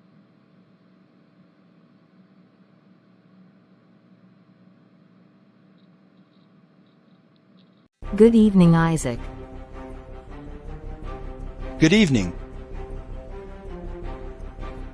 Are we fighting? Sit down. I am comfortable the way I am. Why do you choose to be hard on yourself? What is it that you did that you think nobody has done? Man up, please. Amelia, I'm not here to listen to your motivational quote. Why can't we behave like friends who we are? We can never be friends again. Why do you want to see me? That's the only reason I am here. So, answer me. Why do you want to see me? I want us to talk about the way forward. The way forward? What's the way forward? Now you are talking. Now that I'm pregnant for you, you have to treat me as the mother of your unborn child. I am not here to have that discussion with you. I do not want the child. I want you to terminate it.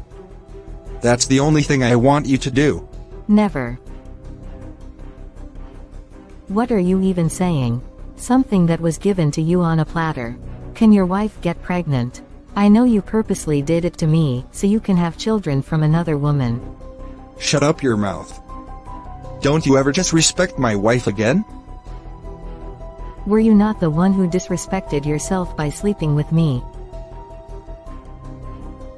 Did I force you? You met me just once, and I achieved what your wife cannot achieve in months. You are here talking trash. Stop involving my wife in this. I don't blame you. Who knows whether you are even pregnant? Wait, let me show you the strips. I know you will come up with this statement. That's why I kept them here. Amelia quickly reached for the pieces of evidence, which she kept under the television stand, and showed them to him. If you want, I will repeat it now. I don't care about all these. All I want now is for you to terminate that pregnancy. I will not. So because pregnancy is involved, I'm now the devil. You were all over me before until this happened. I don't know what you are talking about. For your information, in my community, it is a taboo for women to give birth out of wedlock. You must marry me before I put to bed. You are a joker. You see all this trash you are saying? They are all your business. To hell with you and your community nonsense. I don't want you or your pregnancy. Sort yourself out, if you don't want to terminate it. I'm out of here. Oh, Isaac, is that how you want it? Isaac. When she saw that he wasn't stopping, she closed her door and ran after him, but it was too late. Isaac was far gone, that she couldn't continue following him. She looked around and felt there were prying eyes. So she gently went back to her apartment. Amelia think that I'm daft. She will just come up with pregnancy, because of that first and last encounter. She expected me to keep quiet and accept her, because she believed I wanted children. I could never accept that. She must terminate it, and I will stay out of her trouble by never associating with her ever again. What if she tells my wife? No, she will not. Now that I've told her I don't want her or the child, she will terminate it. Unless she has another plan, because I am not ready to father that child. No, she won't tell my wife.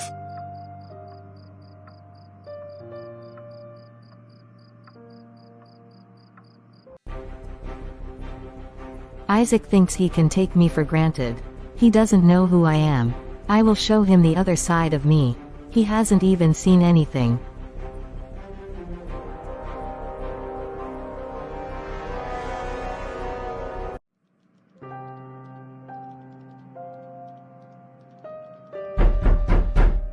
Honey, please check who is at the door. Okay.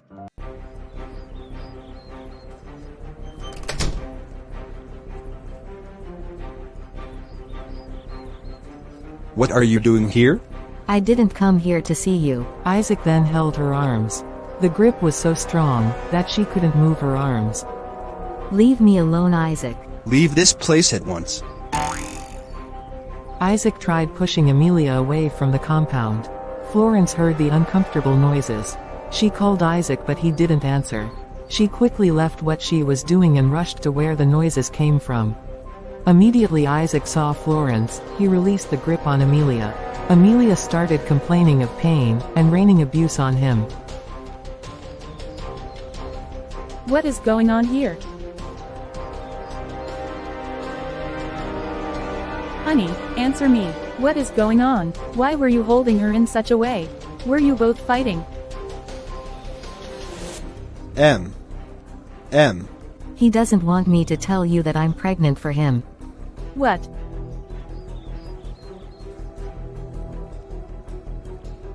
Did you hear what she said? Please tell me she's lying. Honey, I can explain. Explain what exactly? You think you can use me and dump me? Okay, explain to her how you have been all over me, how you went down with me, and got me pregnant. I will slap you. You cannot do anything to me. You think you can dump me after getting me pregnant, you lie. Florence stood dumbfounded, as they exchanged words. Soon after, she gently turned and went into the bedroom. You have seen what you caused. You haven't even seen anything yet. I just came to tell your wife what you are hiding from her. I regret ever knowing who you are. Who cares? Amelia gave a long hiss, turned and left. Isaac stood there, his heart pounding uncomfortably. What he had mostly dreaded was then staring at him. He took a deep breath, gently walked into the living room, and sat back on the couch, thinking of the best way to approach his wife. He suddenly started sweating. The only sound in the apartment then was that of the family program showing on the television screen, but Isaac's attention was far away from it. Some minutes later, Florence walked up to him in the living room. So, it's true. Please, forgive me. She was your girlfriend, and I was too stupid and busy to notice what was going on between the two of you. Not what you are thinking, please. Tell me what was going on, if not that. I'm listening. I wasn't dating her. It was just once that I met her. Oh God, when did you start lying like this? Someone you have been with since your service year. Now I know I'm the fool here.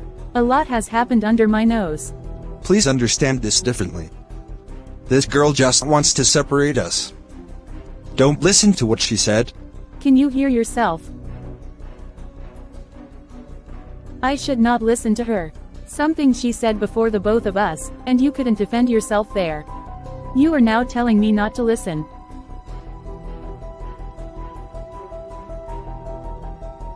Same way you convinced me to wait, but you are desperate to have children that you impregnated a girl.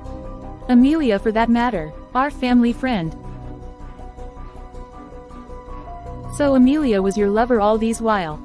Florence, you are a fool. Babe, please, I can explain. Don't ever call me that name again.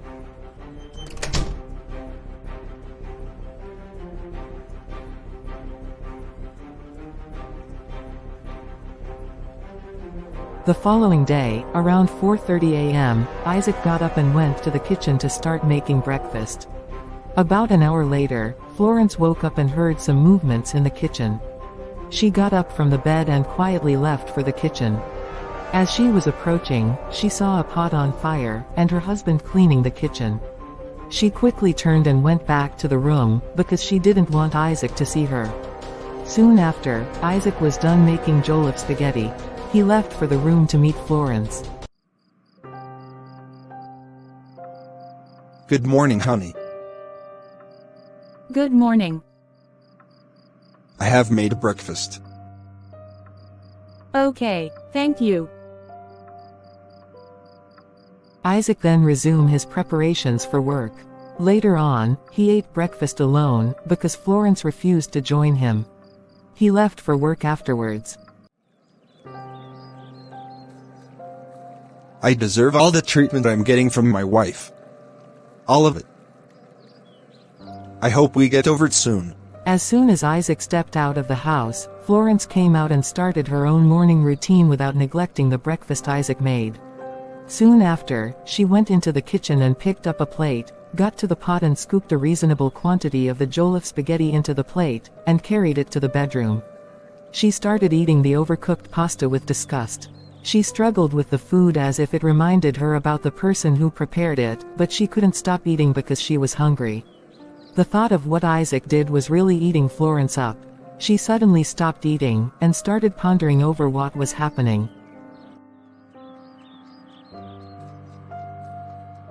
He was doing everything as if he truly cared. After all the pretenses, he will go behind my back to do the worst. His seeking my validation wouldn't change the fact that he had an affair that resulted in a pregnancy. If pregnancy wasn't involved, I would hesitate to forgive him. In all these, what is my fate? What if he goes behind my back to do more with the girl? I can't handle this alone, I need to involve his people.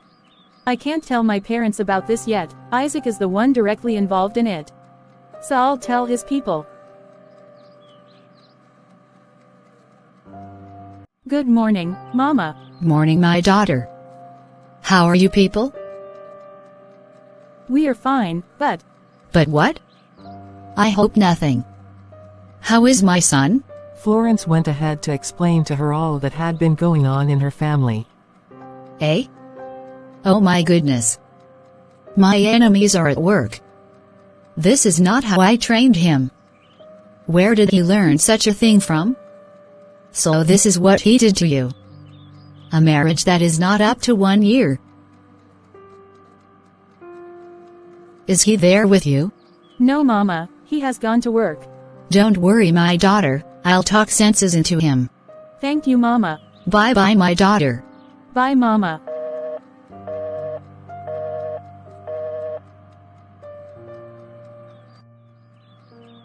Now I'm happy that the solution is on the way. Let me quickly finish this overcooked pasta, and start going to shop.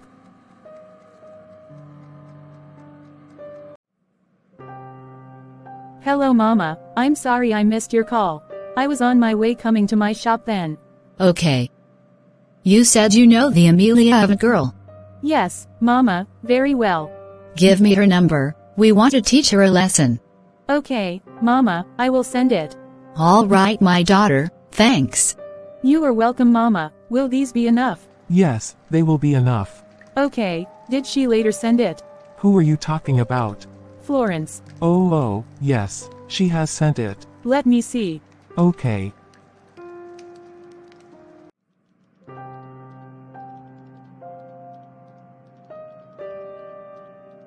I don't like the fact that you reported this issue to my mother. Why won't I? Were you planning on hiding it from them?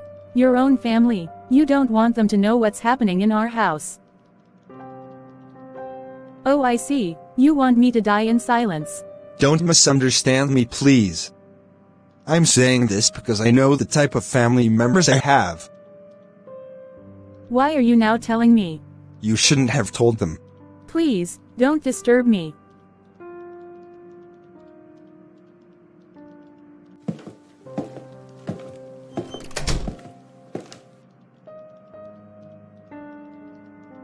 I trust Mama, who knows what she told him. He is now in hot soup. He must sort things out as soon as possible. The following day, in the afternoon, Florence got back from the shop earlier again to cook her food by herself. Soon after her return, she heard a heavy knock on the door. It seemed the person targeted that she was around. Her heart started skipping. Has my husband gone back to his old ways of knocking harder? But it can't be him. It's still too early for him to come back. Who is there? It's me. Amelia. Florence, how are you? Where are you going with that bag? Sweetheart, I am here to stay with the father of my unborn child. On whose permission? Oh, they didn't tell you.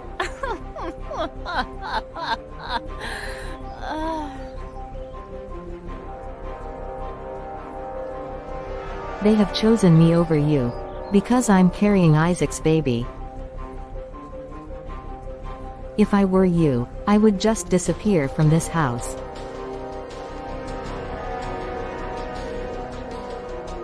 Florence couldn't reply her. She stood by, watching her as she entered the living room. Soon after, Florence left for the bedroom. Amelia followed her with the big bag, kept it in one corner of the room and went back to the living room. Florence was overwhelmed by what was happening. She picked up her phone and dialed Isaac's number. It rang, but he didn't pick up. She tried more times, but he didn't pick it up. She waited for him to come back. Later in the evening, Isaac came back from work. Florence was still in the room when she heard his voice. It shocked Florence that she didn't even hear Isaac's knock, and Amelia had opened the door for him. It marveled her more that Isaac didn't react differently on sighting her. That wasn't what she expected at all. Florence stood in the living room waiting for Isaac to enter. Soon after, Isaac entered. Isaac, why is she here? Baby, please, I want us to work things out together peacefully. What are you afraid of? Oh, you are now trying to make peace with her. I should have known earlier. Florence, please calm down. Calm down, you say. Why can't you tell her to leave? Have you married her? I have not married her. You are my one and only wife. What is she now doing in our house? My hands are tied. I cannot send her away. It's my mother and my sister who asked her to come over. That was what I was trying to make you understand yesterday. So this is all their plans. Let her just stay for the meantime. I will sort things out, please. I promise. Isaac. Please, I'll be right back. Let me know why she is calling.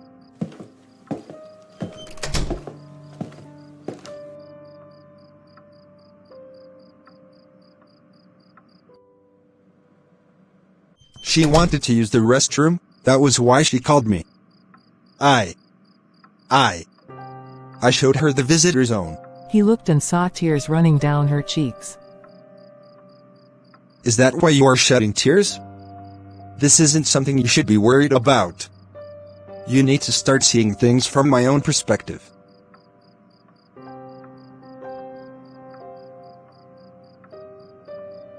I want to sleep. Is anyone stopping you from sleeping? I want to sleep on this bed. Florence was woken by their noise. She gently faced the wall and was silent. Amelia, can't you see that this bed isn't enough for us? There is only one bedroom here. Meaning? Stay in the living room. Never. That will never happen. Is either I sleep here, or nobody sleeps here. Oh, you want me to remain a visitor here, right? I will not accept it. He gently got up from the bed, and left for the living room. Amelia quickly threw herself into the space he left. Florence's countenance changed. Are you sure my husband isn't under a spell? How could he leave the bed for her? I don't think he is in his right senses anymore. Should I leave this bed and join my husband? No, I will stay. What if she takes something from here? No, I will stay and see the end of this drama. She kept reflecting on what was going on in her house, until she slept off. In the morning, Florence got up early, even though it was on a Saturday. She couldn't boast of a good 3 hours of sleep, because she wasn't comfortable sleeping in the same bed with her enemy. So, she came down from the bed, and took the food items she got the previous day, and left for the kitchen. She was afraid that her husband would buy food again. So she decided to make the food ready before he woke up, because he may wake up earlier, because of the drama going on in his house. Later that morning, the white rice and sauce was ready. Everyone ate the food except Amelia.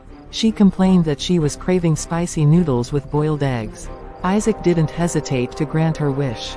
He went out and bought 2 packets of noodles and 3 eggs and handed them to her. No, I can't prepare it. Recently I haven't cooked food myself, because I usually don't feel like eating it after preparing it, and sometimes I vomit after eating the food made by myself. So I should keep them. No, someone should prepare them for me. Isaac didn't consider telling Florence, because he knew she wouldn't accept it, so he entered the kitchen to make the noodles.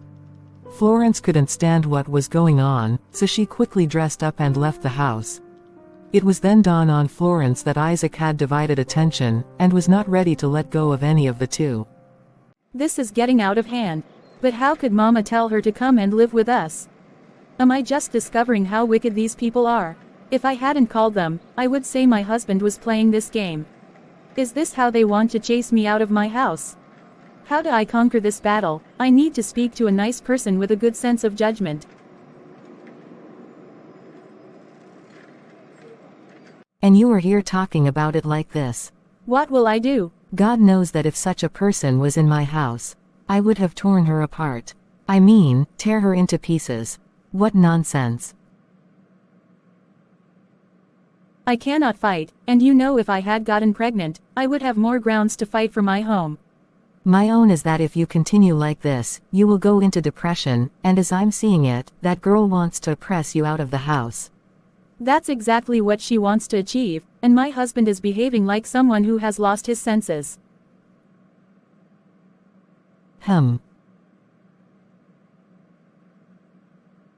Give them a break. How? Go to your parents' house and stay for a while.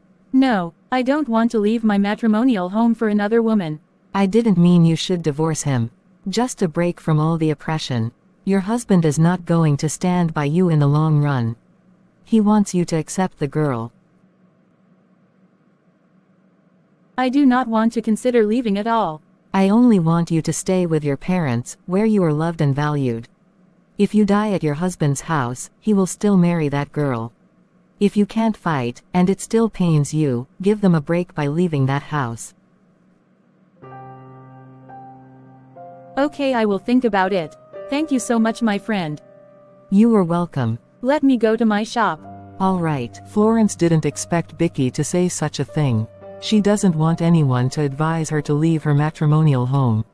She accepted to think about what Vicky said, so that conversation would end. Around 3 p.m. at Florence's shop, she was seated in front of one of the counters and was lost in thoughts. There was no customer to be attended to at the moment.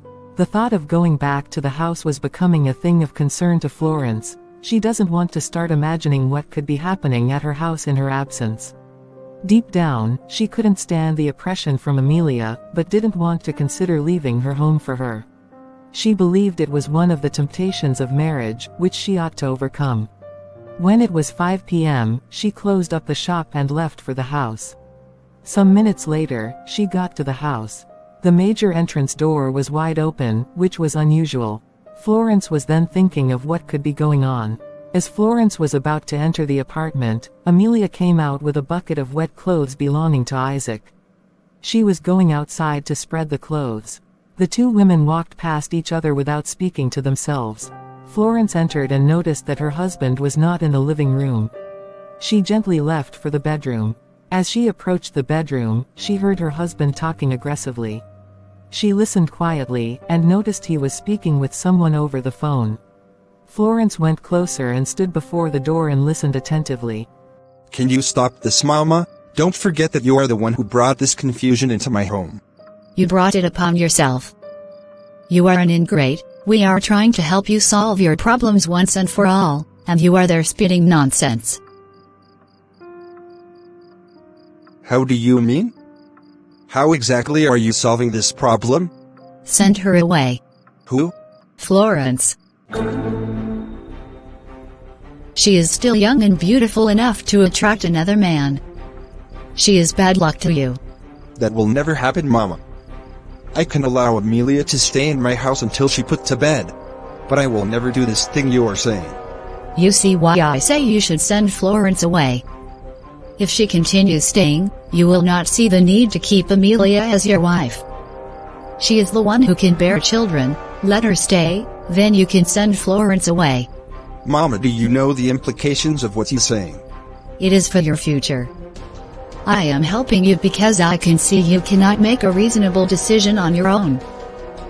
Florence stood heartbroken. She suddenly noticed that Amelia was coming. In order not to be seen eavesdropping, Florence entered the bedroom at once. Isaac was startled at her sudden appearance. He ended the call immediately. Honey. You are here. Good afternoon. Good afternoon. I didn't know when you came in. The door was open. Okay.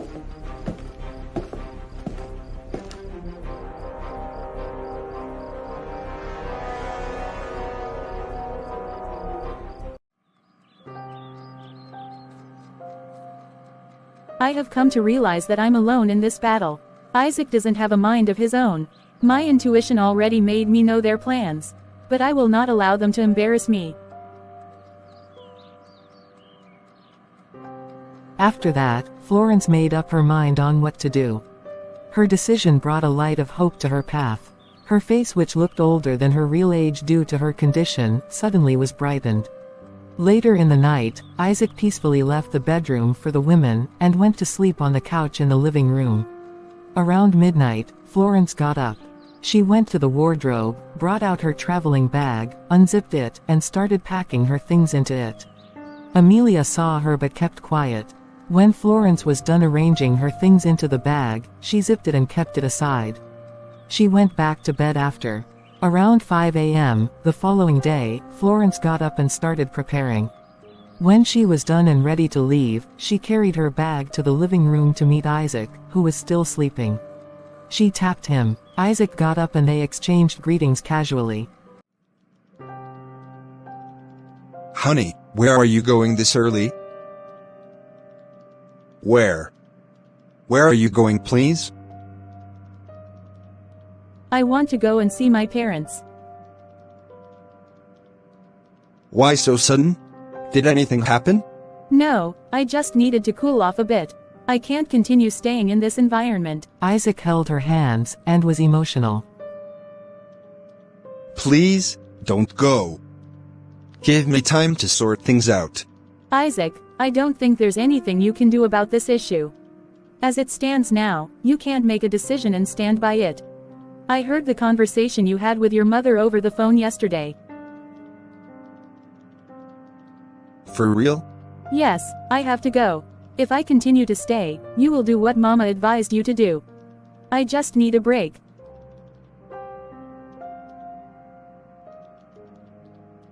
When are you coming back? I don't know. While the conversation was going on, Amelia stood by the door, listening to what they were saying. Please don't stay too long. Florence didn't say a word. She just carried her bag. Isaac collected the bag and helped her carry it, and they both left. He saw her off to the nearest bus stop, where she boarded a bus to the park while he went back to the house. Isaac, on getting back to the compound, was shocked by disturbing loud music emanating from his apartment. He quickly rushed to his apartment to see if Amelia mistakenly turned on the music on the highest volume and left the house. As he walked in, he saw Amelia in the living room, vibing to the loud music. He quickly went and reduced the volume of the music to the lowest. What's your problem? Why did you reduce the volume? Don't you know it's too early for this? You want my neighbors to start complaining? Isaac, allow me to celebrate. What are you celebrating? Her departure. Stop pretending as if you are not happy about it. Please and please, she didn't leave because of what you're thinking. She was only going to see her family. Why don't you like telling yourself the truth? She has gone back to her father's house. I know you have been pretending because of her presence. Now that she has left, you can do with me whatever you will. May God have mercy on you.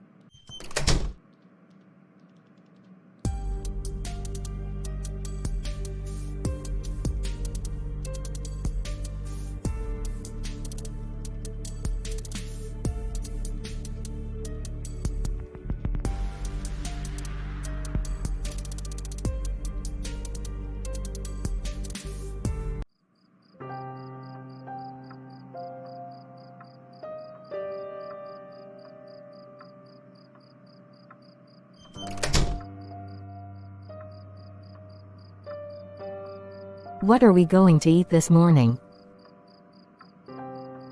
Go to the kitchen and check what's there. There's no food there, I've checked. Go and prepare food. Have you forgotten that I can't cook because of my condition? You can buy if you don't want to cook.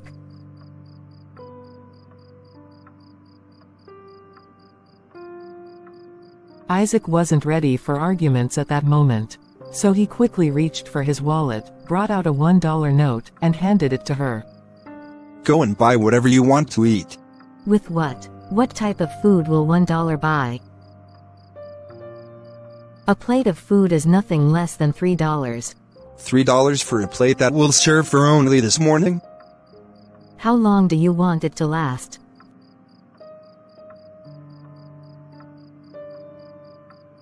Isaac took back his money, and left for the kitchen.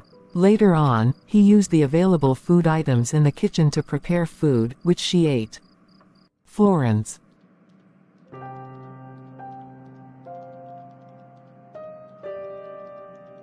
Good afternoon, Mummy. What brought you home, my daughter? I hope all is well. I'm sorry that I didn't inform you and Daddy that I was coming. All is well. Where is Daddy? He's inside. Okay. Come, let's sit, you must be tired. Florence. Daddy.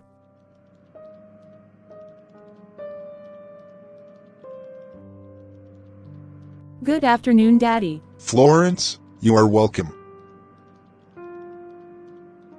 How is your husband? He's fine. Get her something to eat. All right. Oh, thanks, Daddy, as if you know I'm famished. Let me keep my bag. All right, dear. Amelia. Why did you tell my family that Florence left? Did she leave, or didn't she leave? I don't like the way you are going about this issue. Are they not your family? Stop being too emotional about someone who chose to leave you. Man up and stop being childish.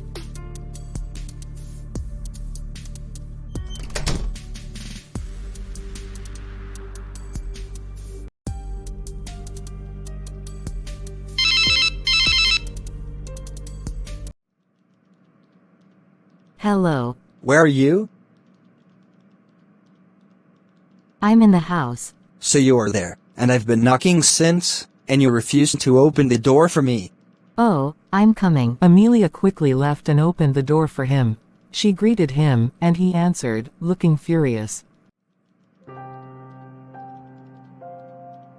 Calm down. I didn't hear the knock.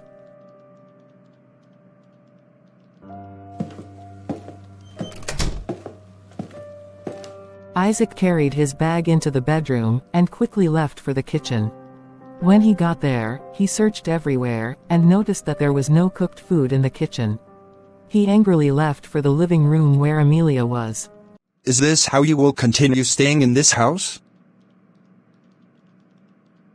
What do you mean by that? Why is there no food in the kitchen?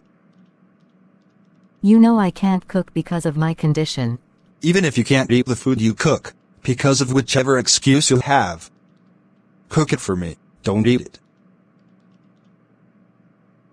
So, I will cook, and only you will eat. Why are you always thinking about yourself alone? You are the one who is selfish here. You want me to prepare food and not eat it. If you want food, go to the kitchen and prepare it yourself, or go and buy. I cannot be cooking for you all the time, and if there's any need to buy the food, you will use your own money. Never.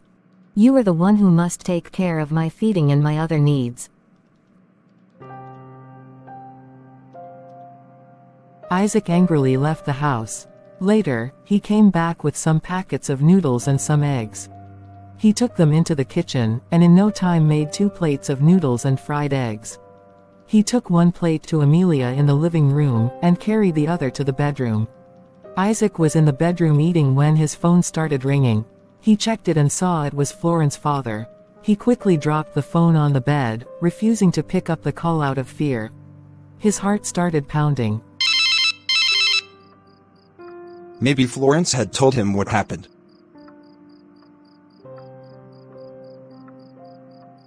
She couldn't even close her mouth about this issue. I thought she said she needed just a break. Why tell her father? How will I be able to talk to him now? What will I tell him that happened? What if he tells us to dissolve the marriage? What will be my fate? I am not ready to speak to him now. Maybe some other time, when I gather some nerves.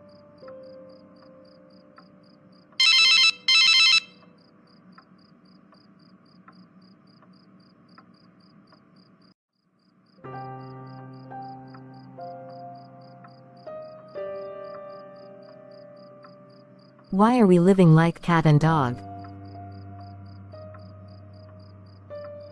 This isn't what I want for both of us. You've always been my favorite person.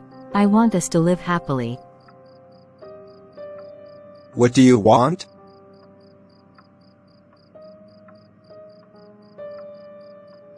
I have decided to get myself busy. I want to be making my own money to support you. That's interesting. At least I won't be spending too much on food. Yeah, so I want to continue the business. I need the shop key. Which business? Which shop, please? That provision shop. Are you mad? Why my wife's shop? Why do you always make it look like I'm a bad person? Why should you have such a thing in mind? Is it now bad that I'm managing a shop that belongs to you, a shop that I gave you? Or have you forgotten that one? Please, let me be. If you don't have anything to say, just leave me alone.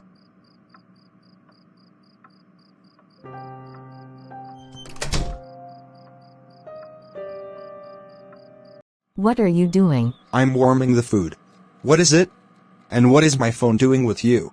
It's been ringing. Amelia complained as she handed the phone to him. He collected it from her and checked who was calling. It was his elder sister. He picked up the call, and Amelia left immediately. Isaac then exchanged pleasantries with his sister.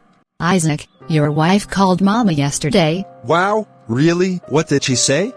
She complained that you refused to give her the key to the shop. Key to which shop? Wait, do you mean Amelia? Yes. Is Amelia not your wife? Please stop complicating issues for me. She's not my wife. Okay, I just want to tell you that Mama said you should give the key to her. That's my wife's shop, for crying out loud. Someone that had left you. She didn't leave me. She would be back soon. If you don't give her the key, I will tell her to break the lock. Do you even listen to yourself? You are not concerned about how to fix my marriage, but rather, you compound issues for me. We are helping you because you can't help yourself. Leave Amelia to take over the shop, and manage it until your wife comes back. That's if she ever comes back. I don't like what you people are doing. What is wrong in asking someone to manage another person's shop until they come back? Give the key to her. Let me leave you to continue with what you are doing. Meanwhile, Amelia hid in the lobby listening to the phone conversation. As soon as the conversation ended, she quickly ran back to the living room and stayed there. Later that morning, Isaac had finished preparing for work, and was ready to leave the house. He went to meet Amelia in the living room, and handed her the key to the shop without saying a word. This is the key. Ah, thanks baby.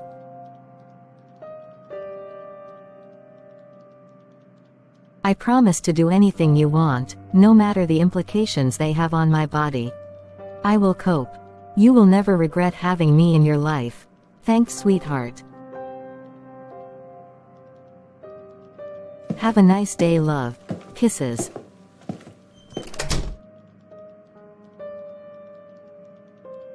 From that day on, Amelia took over the ownership of the shop. She began managing the shop, even without prior knowledge of the business or proper guidance. From the time she started managing the shop, she started spending lavishly. She buys whatever she wants. Then, she started cooking for both of them. She would cook whatever she desired. Her food never lacked sumptuous proteins. By then, her baby bump had begun to show. It was part of the reasons Isaac never wanted to complain about her lavish spending. Ever since I moved into this house, Isaac has never slept in the same bed with me, not even when Florence left. He stays in the bedroom most times, but when it's time to sleep, especially when I come to the bedroom to sleep, he will leave for living room. I'm not even bothered about him not sleeping in the same bed with me, but I'm worried that I'm losing the opportunities of getting him to go down with me again. I have gotten most of the things I wanted from Isaac except from that. I can't even sleep this night. I want him.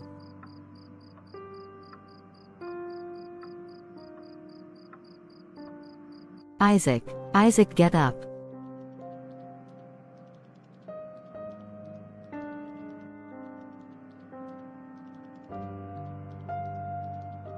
Amelia. What is going on here? What have you done? Amelia, what did you do to me? Why are you sitting looking like a dummy? What did you do to me? How long will you continue treating me this way? Why do you hate me now? Am I no longer beautiful? You have been too hard on yourself lately. I know you want me and would like to have me. Your wife isn't here. Nobody else is here to judge you, just the two of us. Why are you doing this to us? Where is the Isaac that had always cared for me? What happened to us? Nothing is going on between us. Stop deceiving yourself. How? Nothing going on between us, how?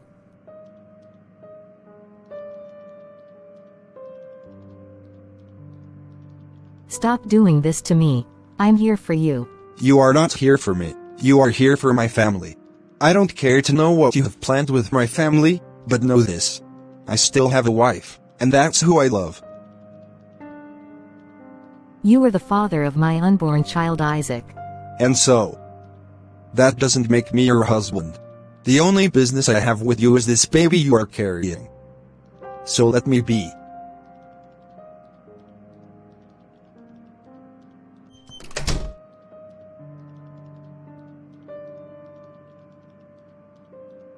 How are your parents? They are fine. Did you give out your shop to anyone? No, what is it? I just want to ask, because for some time now, a lady usually comes to sell things there. Are you telling me the truth? Yes, she's there as I'm speaking to you now. Vicky went ahead and described the lady she was talking about. That's Amelia, she's the one I've been telling you about. Really? Yes, she wants me to leave everything for her. But will you leave everything for her? My dear, let me attend to a customer. We will talk later. Okay, thank you. You are welcome.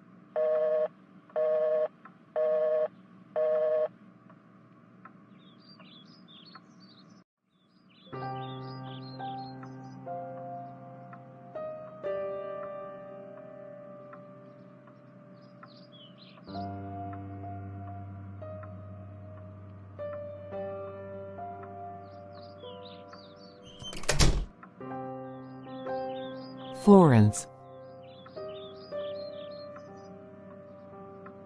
Florence, don't you think you are keeping this for so long? I am your mother, and I know when something is weighing you down. I know that something was wrong that day you came back from your husband's place. Your father tried finding out from your husband, but he refused to pick up his calls. He refused to pick up Daddy's calls. Yes, your father called him severally, but he didn't pick up nor call back since then.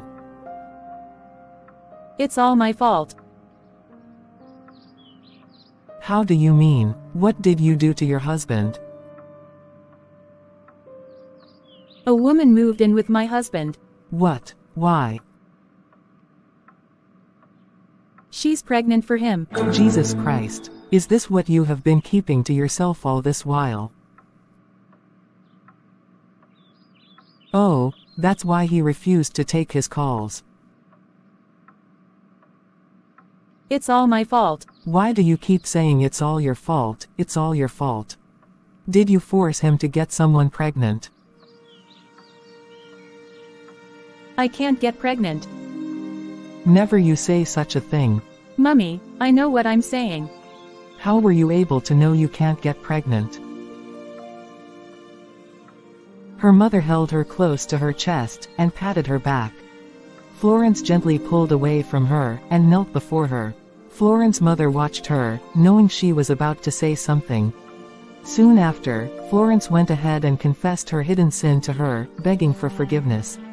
After some minutes of the confession, Florence's mother was overwhelmed with shock and disbelief, but was pitiful because she didn't want to add to Florence's sorrow. Florence's mother took a deep breath and held her up. Florence looking remorseful.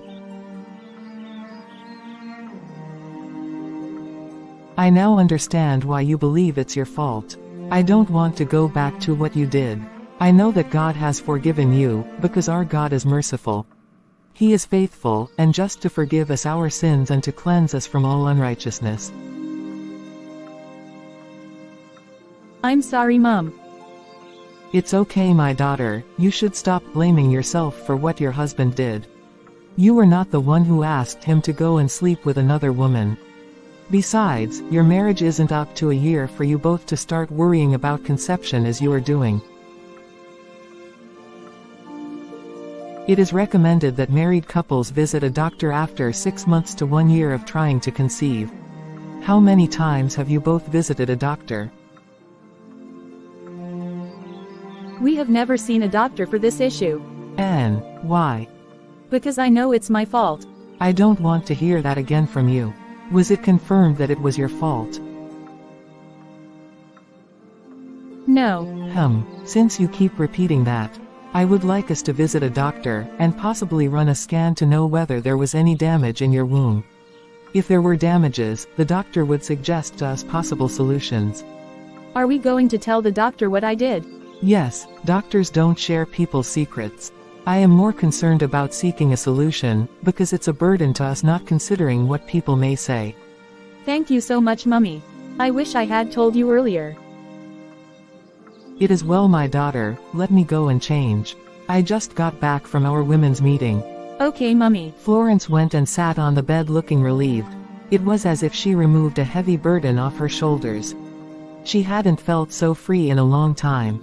Later that day, at night, Florence's mother met her husband, and related to him all that Florence had told her.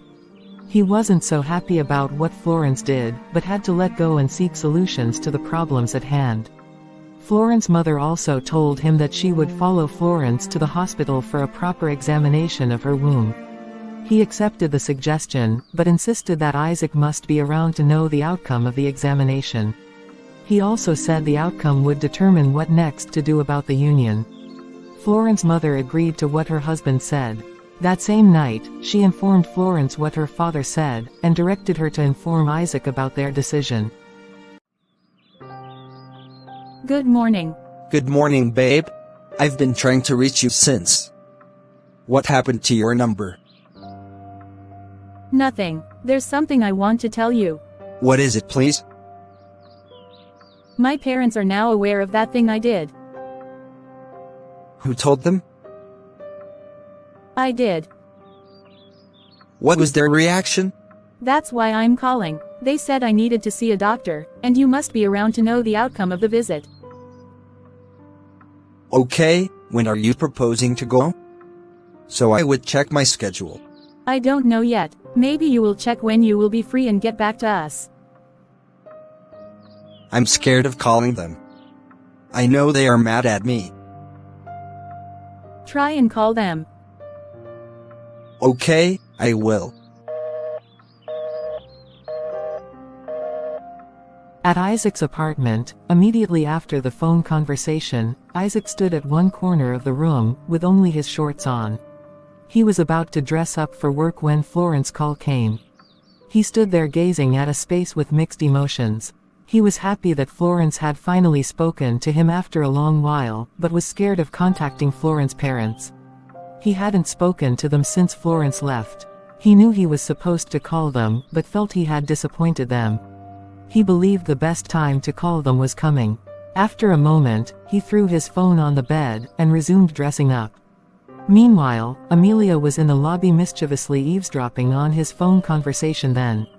She rushed to listen when she noticed it was Florence who called. She left as soon as the conversation ended. Amelia was in the living room pondering over what she heard, and trying to reconcile it with a point. After some minutes, she left the living room to go and meet Isaac in the bedroom. Babe, please, I want to discuss something with you. What is it? It's about Florence. What is it about her? I'm feeling so guilty about what I did to her. I wish there was a way I could make her forgive me. I can't sleep comfortably at night because of this. Why are you telling me this? I just want to offer help in any way I can. I was passing by, and I heard you speaking to Florence about going to the hospital at their place. Yes. I hope all is well with her. Yes, she's fine. Sorry that I'm asking too much. Were her parents saying you should come so both of you can go to the hospital together? Yes. I'm suggesting that she should come over here for it. There are no good hospitals there. You know that place is a village. I understand as something related to childbearing. I can bet there are no competent gynecologists at the hospitals over there. Let her come over here. Even if it requires that I leave for her, I will do that. I hate it when another woman is in pain because of me. I have seen that since she left, you haven't been yourself.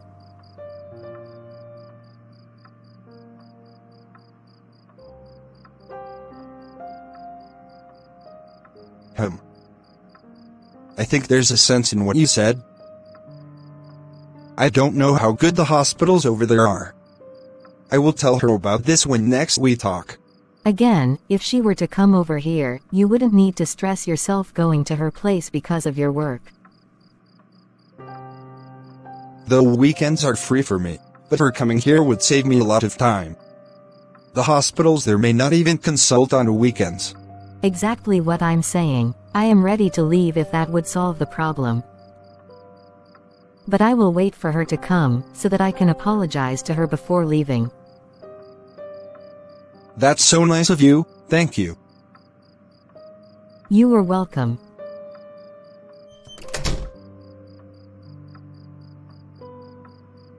Today is a good day. So, Amelia could be this nice. Her points are valid though, and she even promised to leave when my wife comes back. Maybe she had come to realize the damages she had done so far.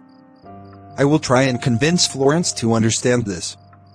She would just tell her parents and come back to me. Most importantly, I won't have to meet her strict parents face to face.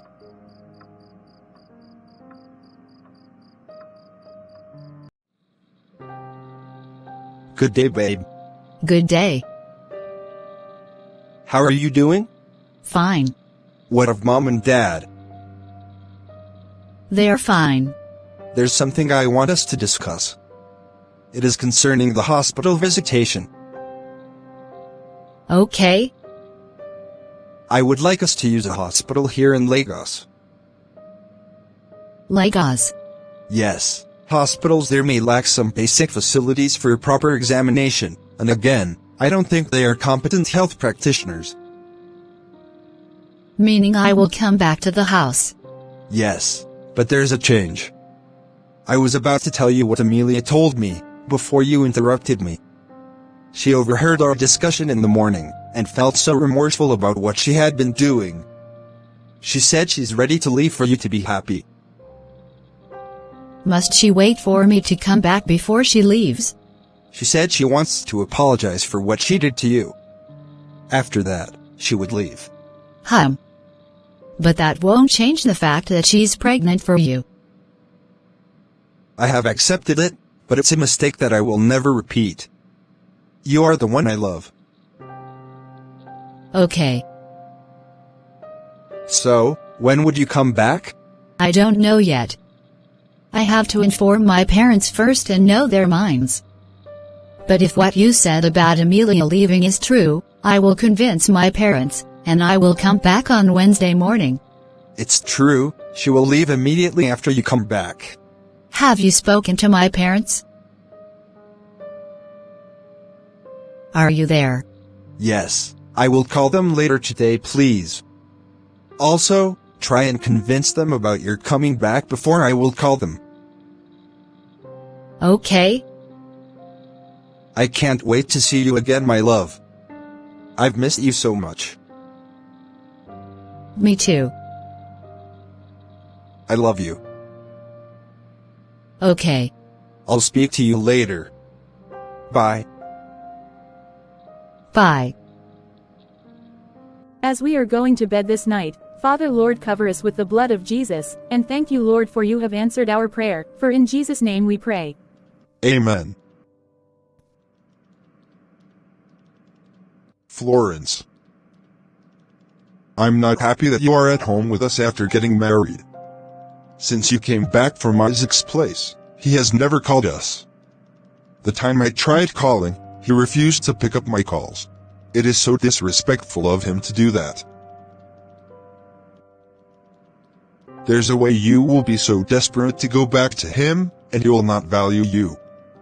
He wouldn't even be scared of losing you. Florence, do not join him in disrespecting us. You are not going back to that house until I see him. Okay, Daddy, I understand what you mean, and I will not disobey you. I am sorry for all the disgrace I'm bringing to this family. Do you have any other thing to tell us? No, Daddy. Okay, I want to go to bed. Good night, Dad. Good night, my child. Good night, Mom.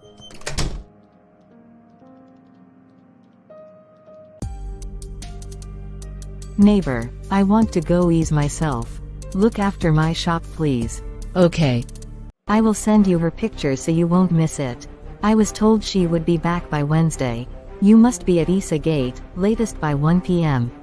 That's the only way to track her. That public park is not a good place. Okay, ma'am.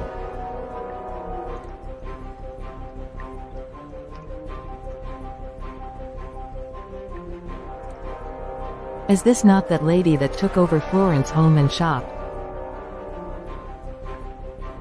Why will she hide here and answer a phone call?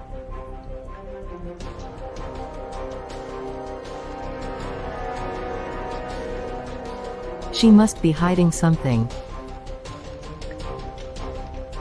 I will make sure I inform Florence about this. Immediately she got to her shop, she picked up her phone and called Florence and explained everything to her.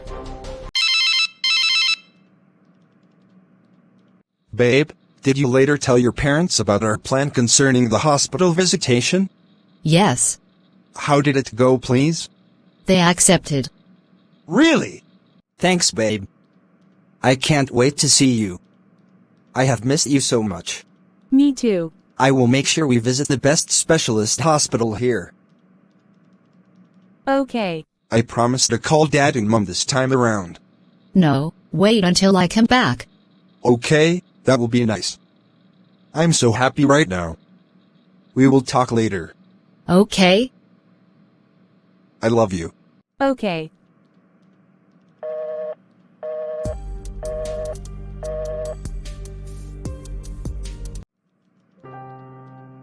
Remember to keep the key for Florence. She told me last night that she would leave very early today. They must be on their way now. Alright, I'll do that. Have a nice day, babe. Thank you.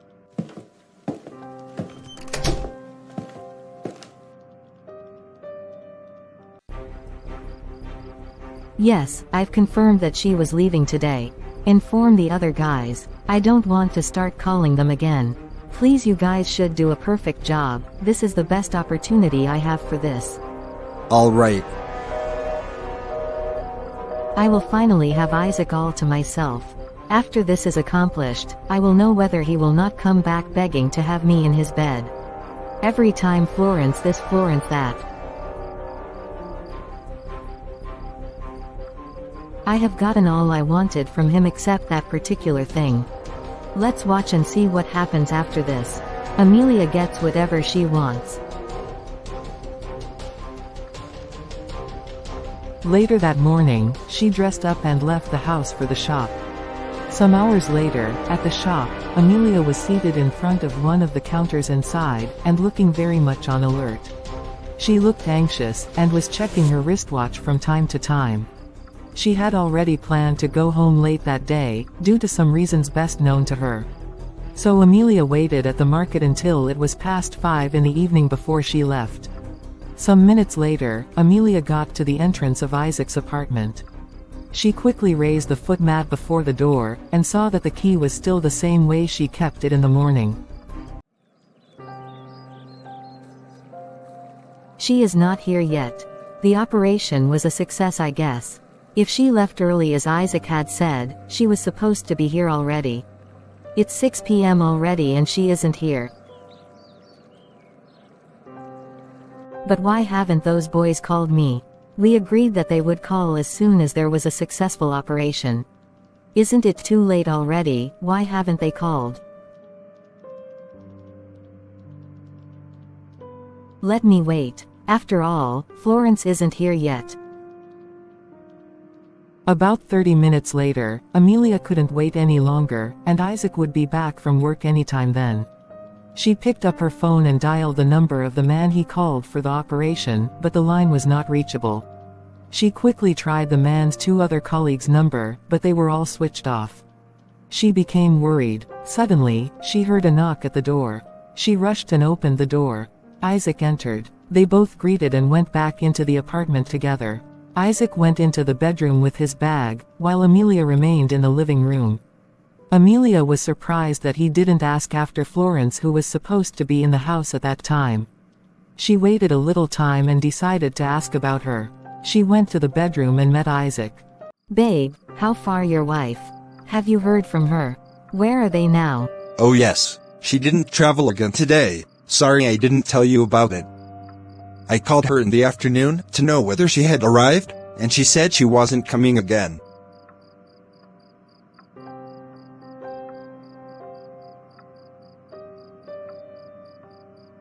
Any problem? No. I was just concerned. I have also been waiting for her to come back, so that I can beg her for forgiveness. Okay, she didn't leave today. Okay. What sort of nonsense is this? What is going on with those bastards? They could have called to inform me they didn't see her.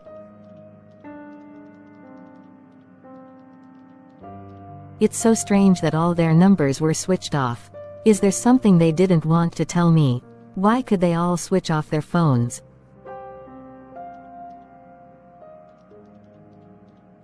She picked up her phone again and tried the numbers one more time, and there was still no difference. I must say I am so disappointed in you. I never expected any of these characters from you. If I had known that you were such a weakling, I wouldn't have given out my daughter in marriage to you.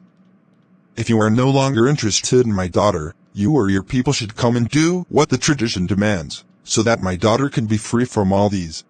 No, sir. Please, it hasn't gone to this. I still love my wife. I'm sorry for all I've done. Please, she is still my wife.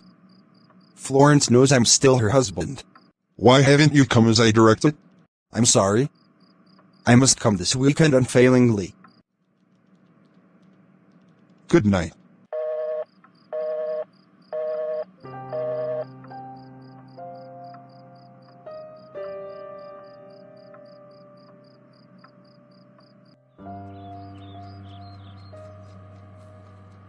None of their numbers are going through since they informed me they were at the operation scene. Is this a kind of prank or what? I was on good terms with them, and I even gave them a deposit for the job. This doesn't look good. I think this is a sign of danger. Can I go and check up on them at their place?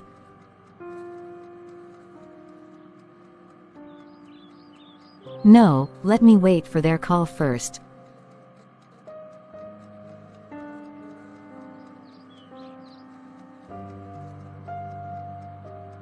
Are you going out?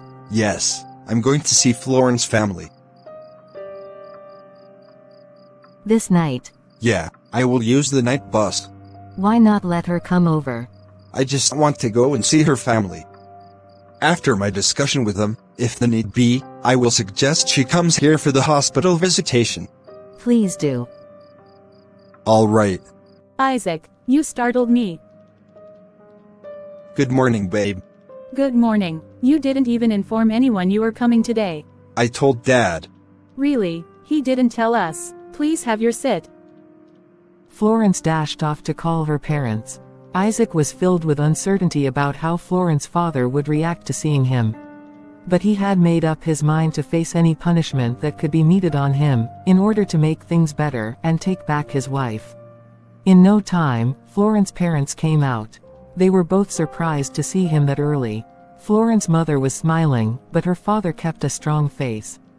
Florence was following them. As soon as Isaac saw Florence's parents, he stood and greeted, and started pleading for forgiveness. Please, sir, and sit. I only wanted to remind you that Florence is my only child, and I will never allow anyone toil with her heart. Isaac thanked them. He sat down afterwards. I am here to make things better. I thank you all for allowing my wife to stay with you. I know I made a mistake, but I will try my best to make my marriage work. I will also do whatever is required of me to restore the peace in my marriage. For now, all I want you to do is to follow her to the hospital. When the result comes out, we will know the next thing to do. Okay, I'm ready to go, sir. Good. I will take you both to a reliable hospital for the examination. Florence, get yourself ready, let us go. Okay, Dad. How was work? Fine, ma'am. How were you able to make it this early? I entered the night bus. Really? Yes, ma'am. Ma'am, I'm so sorry for all my misbehavior.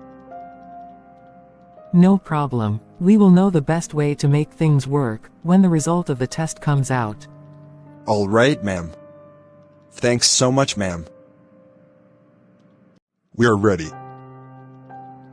You can leave your bag here, or would you go to your place? No, I don't have plans of going to my village. Let me leave it here. All right. We want to see the gynecologist. Okay, madam, I guess you are the one seeing him.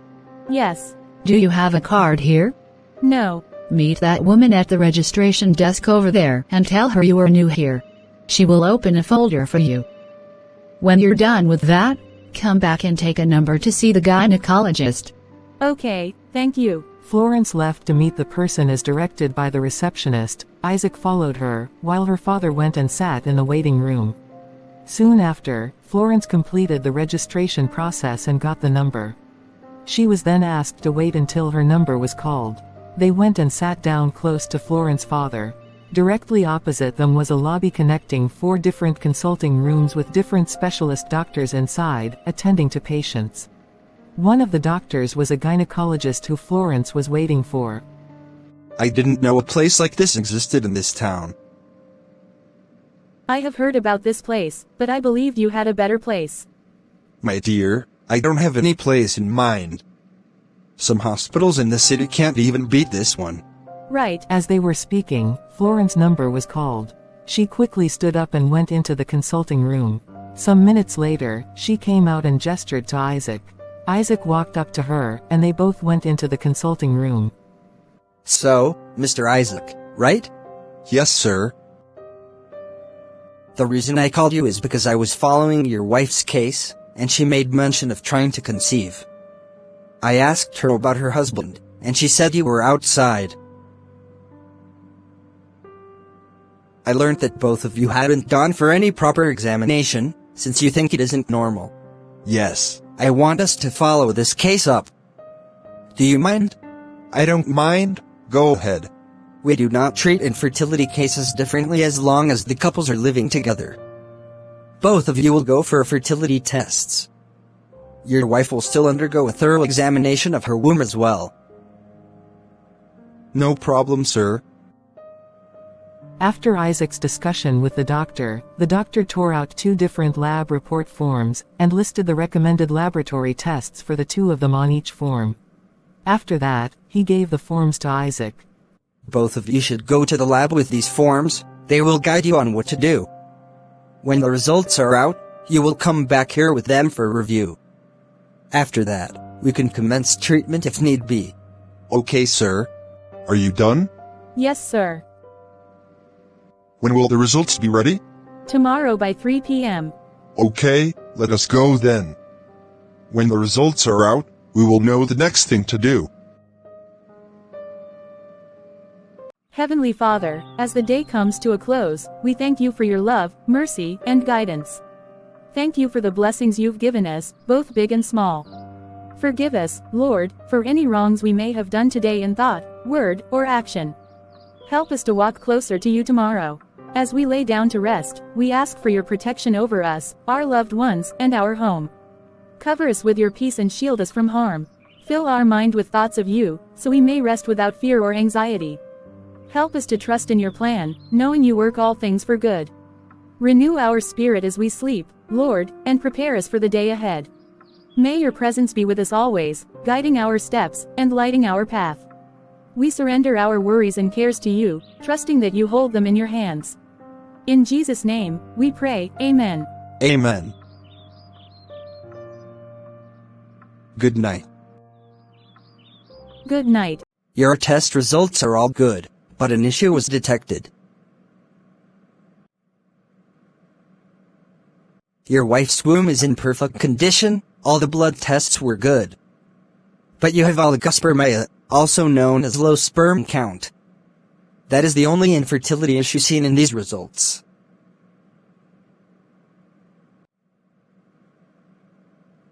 Medically, one's sperm count is considered lower than normal if they have fewer than 15 million sperm per milliliter of semen. Yours is 2 million, it is very low. Jesus. Why? What happened? How come? There are various causes. It could be from an underlying condition, your lifestyle, etc. Don't worry, it could be treated. 3 months after the treatment, you can start trying again, and I hope by then, you should be able to impregnate your wife. But I was able to do that some time ago. How long was that? About 4 months ago. Chances are that someone with your type of condition can impregnate a woman, but it is very minimal. In your own case, I doubt it, due to the level it had reduced. You might have been in this condition for months.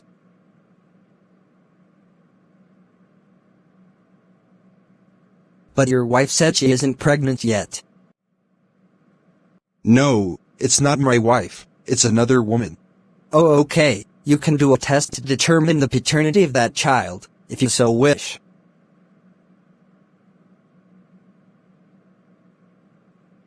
What did the doctor say?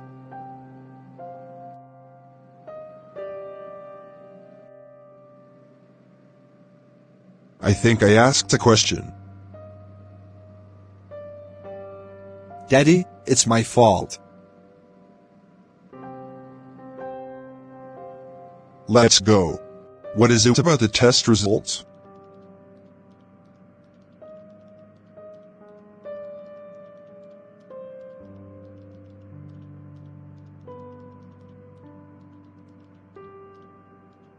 I am sorry that I am acting this way, but I can't help it. No problem. Continue. I'm short of words.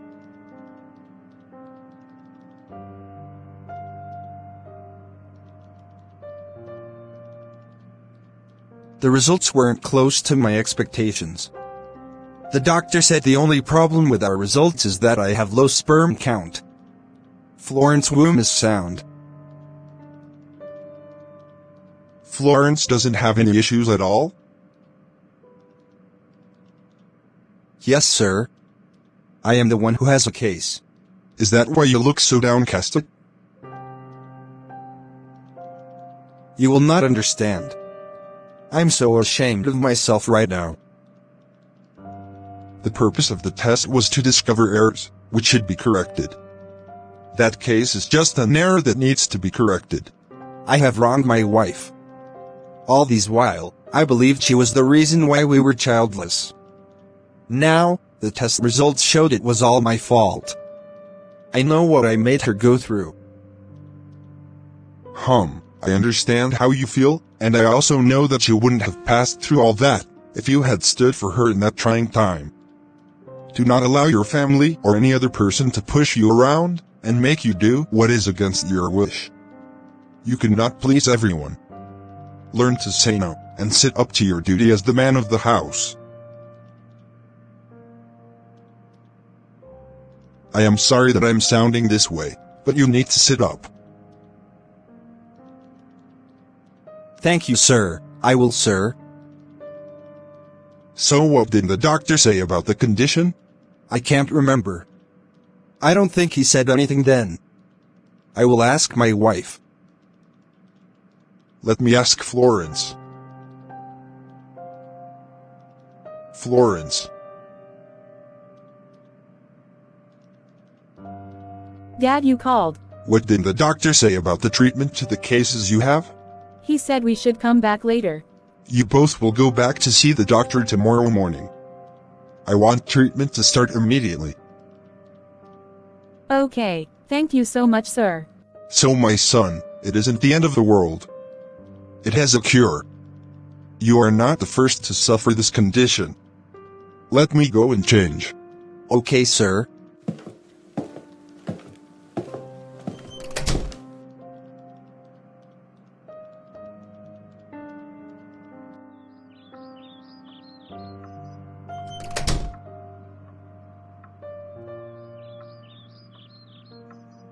Baby. I am so sorry for all the pain and betrayal. I'm sorry for judging you with your past. Please find the place in your heart to forgive me. It's all right. I've forgiven you. Thanks so much. I owe you a lot, my love. It's well. All I want you to do now is to cheer up. You are such a wonderful woman. You are the best gift God gave me. Take this to the pharmacy department for payment and collection. Again, from now on, you should avoid alcohol, take a lot of fruits and nuts, and avoid anything that would cause heat down there. All these will help in improving your production. Thank you, sir. Madam, you should help in making sure he doesn't skip his medications. I will do that, sir. All right, have a nice day. Thank you, sir.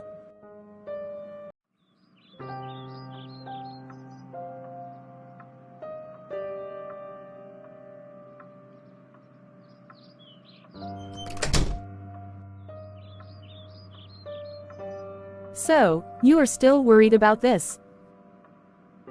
Not really, honey. So many things are going on in my mind. What if your father hadn't insisted that I come back? I would have stayed back in that house wallowing in ignorance. I thank God for the gift of this family. I wish I had a family like yours. My family worsened my case. It's even possible that I may not be the father of Amelia's baby. No, you can't say that until it's established. I think what you need to do when you get back is to inform Amelia about the paternity test. Okay, I will. Please, I want you to come with me. I need you around me this time. I will come with you. Thank you. I am sorry for all I've made you go through. No problem. Later on, Florence informed her parents about her decision to go back to Lagos with Isaac, and they gave her permission to leave. After night prayer, Florence's parents sat Isaac and Florence down, and admonished them once again on how to build their marriage. They all went to bed afterwards. The following day, Florence carried her bags and followed Isaac back to Lagos. Isaac, is everything alright? I've been trying to reach you, but couldn't. This is unlike you. What happened? I had a serious family emergency that required my attention in the village. I have been in the village since the weekend. I just came back this evening. You could have informed me earlier. I hadn't been with my phone all those while, and I never knew I was going to stay beyond Sunday. I'm sorry, sir. It's alright, but you need to answer the query, because you didn't inform anyone. Okay, sir. I will do that. Thank you so much, sir. I will be at work tomorrow. Okay, see you tomorrow then. Thank you, sir. Suddenly, he heard a knock at the door, and also heard Florence leaving for the door. Isaac could tell who it was, so he stayed put in the room. Florence opened the door, and Amelia stood agape in surprise. After a little moment, she grinned. Florence, you are here. Yes. Good evening. Good evening. You are welcome back. How are your people? They are fine. Has she apologized? No, not yet. This is someone who said that immediately she sees you, she would apologize and leave this house. It's not that late. She just got back from the shop, and must be very tired. Whether she apologizes or not, I'm going to tell her about the test this night. Okay. You can go back and continue with what you were doing. I only wanted to know whether she had apologized. Okay.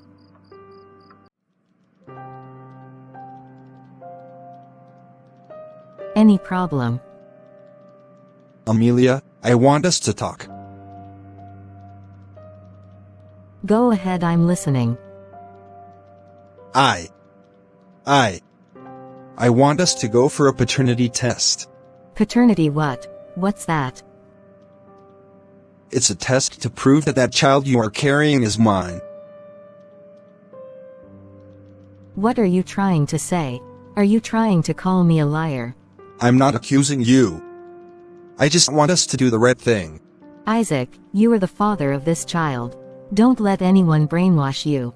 I only wanted to carry this baby because of the condition of you both. You don't know what you are talking about. Just get your mind prepared. We will go for it as soon as I find a good hospital for it. If you insist, I will go. What is it?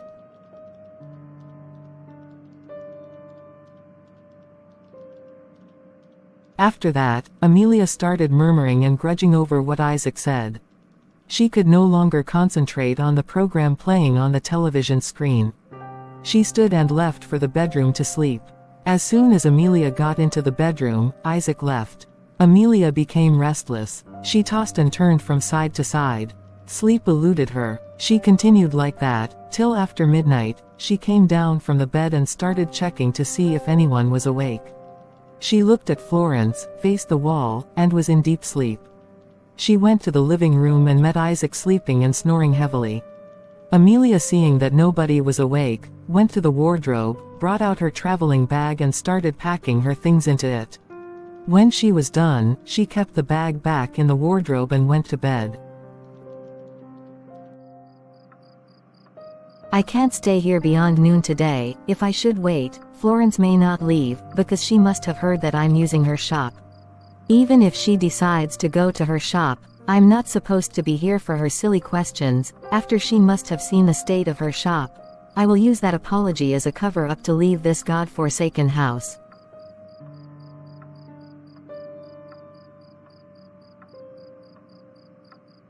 Well done, my dear. Thank you.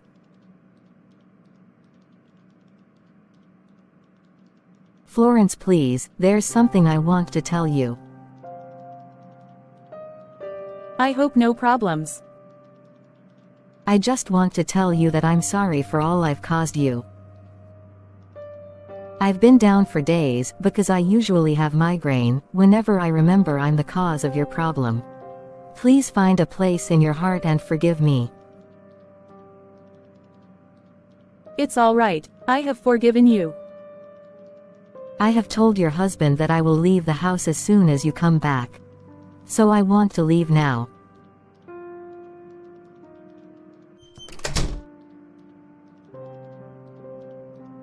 In no time, Amelia came out with her already packed traveling bag.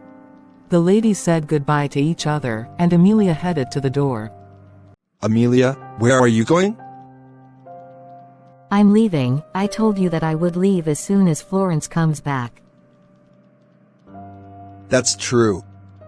What about the paternity test I told you about? You know where to find me when you are ready to do the test. Okay, bye. See you guys later.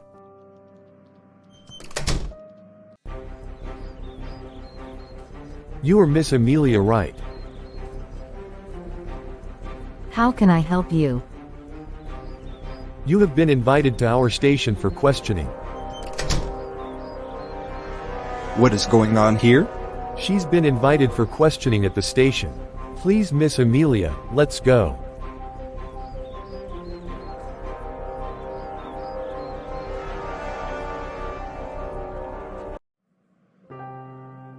How did you find out that she sent those guys to kill my wife? We've been looking for them, because they are part of the people terrorizing this country. They are hardened criminals and also assassins. That lady Amelia allegedly sent those men to kidnap your wife, do whatever they like with her, and then end her life. Her reason being that, the Mrs. Florence, your wife, married the man she's in love with. Oh my god. I never knew she's this evil. Yes, we caught them on their way to the operation, and we found your wife picture with them. When we did thorough investigation on them, they confess everything to us. Please, officer, can I see that devil called Amelia? Sure, why not? I will call someone to take you to her cell. Thank you very much, officer. I sincerely appreciate it. Isaac, please believe me, I don't know those men from anywhere. They are lying against me. I didn't send them to do anything to Florence. I don't know them, and I don't know what they are talking about. Shut up, you liar from the pit of hell. You are not just a terrible liar, you are also evil. What did Florence ever did to you? I'm so sorry, it's the handwork of the devil. Please forgive me. I promise to disappear from your lives, please let me out of here. I will make sure you regret your actions. Isaac, please don't leave me here. I'm so sorry.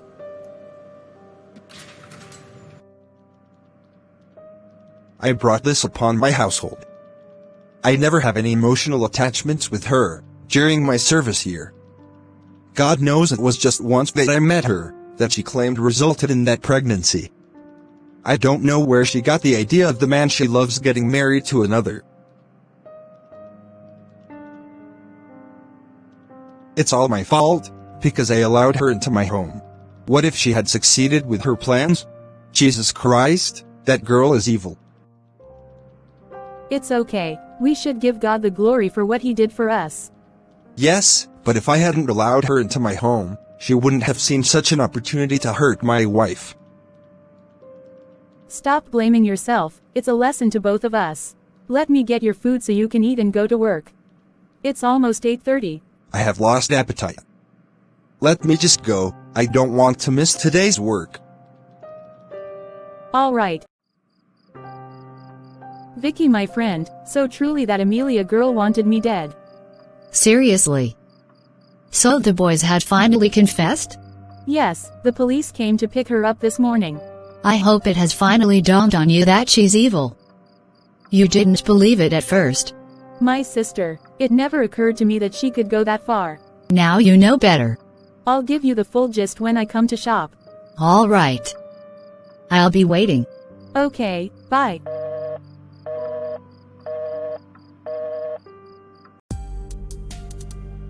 Let me quickly get to my shop and see what it looks like first.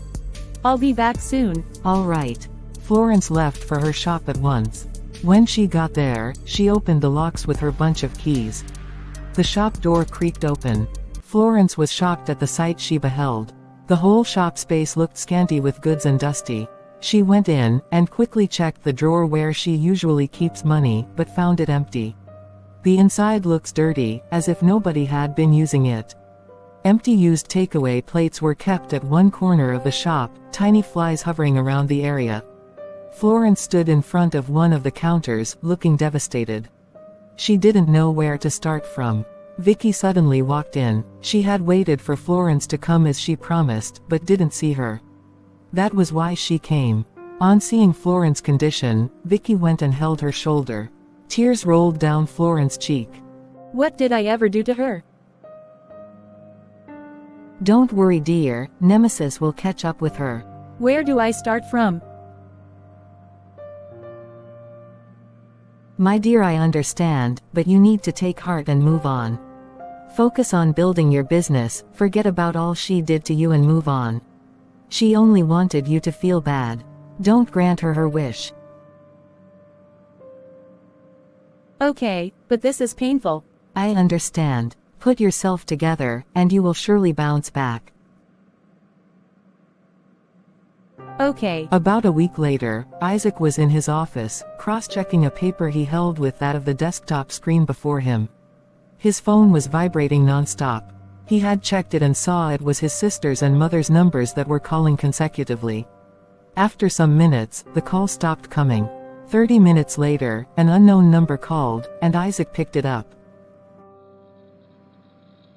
Isaac. So, you purposely refused to pick up our calls. Anyway, Amelia's number isn't going through. Tell her to call me. Someone that's even in police custody. What? What happened? Who ordered her to be arrested? I know it's that little witch you called a wife. Oh. And you allowed police to take your wife away. Do you know what she did to my wife? Someone that. Shut up. I know that that girl has bewitched you. Whatever you and that stupid girl did to make the police arrest Amelia, you better go and undo it, because we are preparing to go and pay her bride price. That is you people's business. As you are going, bear in mind that I may not be the father of that child she's carrying. Do you know what is good for you? See how that little girl orders you around. Somebody that cannot give you a child after. Did he just hang up on me? The call came again many times, but Isaac refused to pick it up, and continued with his work. Mama. Don't mama me. Where is Isaac? Mama pushed herself in, and Tracy followed suit. Isaac rushed out to hear his mother's voice. Then they were already in the living room. Mama. Mama. What is the problem? Tracy. Is everything alright? Why are you both here this early? How were you even able to locate this place? That's why I had always spoken about our wife Amelia. She's the one who gave me the address to this place long ago. So why are you here? So your mother and your sister no longer have the right to visit you. And Isaac. This is the first time we are coming to your house, and you don't want to welcome us. Yeah, and I know that this is not an ordinary visitation. Okay, you now know it is not ordinary. Okay, go and bring Amelia back. That is the only reason we are here. We use the night bus so we can arrive here earlier because today is the day. Amelia must come out of that police custody. Oh Jesus. Mama, I am not the one who arrested her. Who did? Mama, it's the police who arrested her.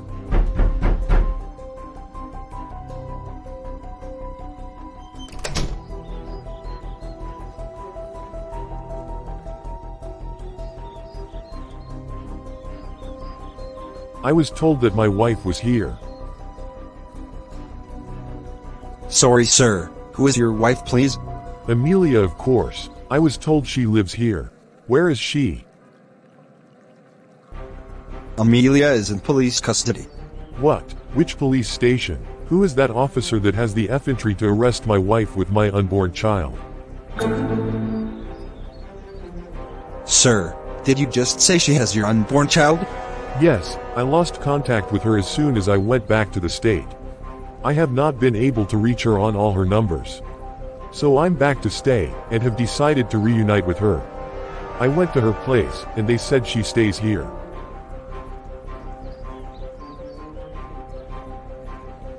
Sir, I will take you to the police station where she was taken to. Really? Yes, sir. I appreciate it. Can we go now? Yes, sir. Let me change. All right. Thank you very much. Who are they, and what did they want?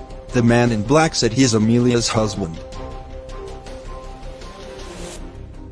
Are you serious about this? Yes. He also said the child Amelia is carrying is his child.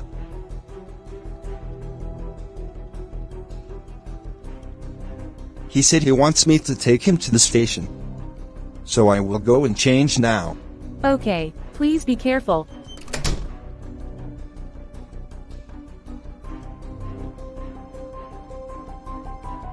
A few minutes later, they got to the police station.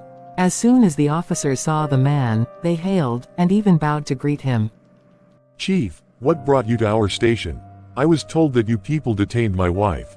For what? What did she do? Your wife? We don't know, sir. We can never do that.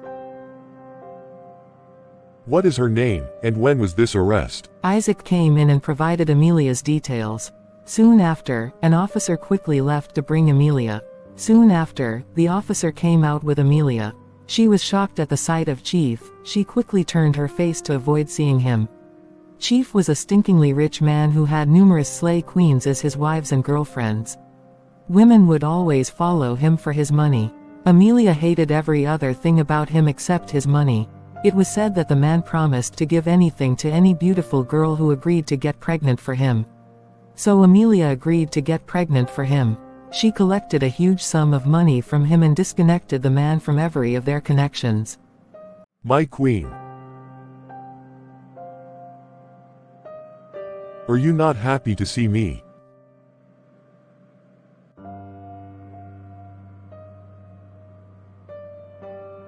Soon, Amelia made up her mind to leave with him, and was released. Isaac rushed home. Mama and Tracy were still in the living room. They were so ashamed of themselves that they couldn't approach Florence, who had left them to do her chores. Soon after, Isaac knocked, and Florence came and opened the door for him. My love, God has finally vindicated us. That child Amelia is carrying belongs to that man. What?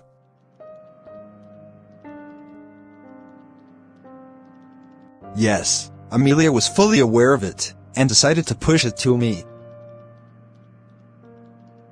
Mama, what is the date for the paying of the bride price?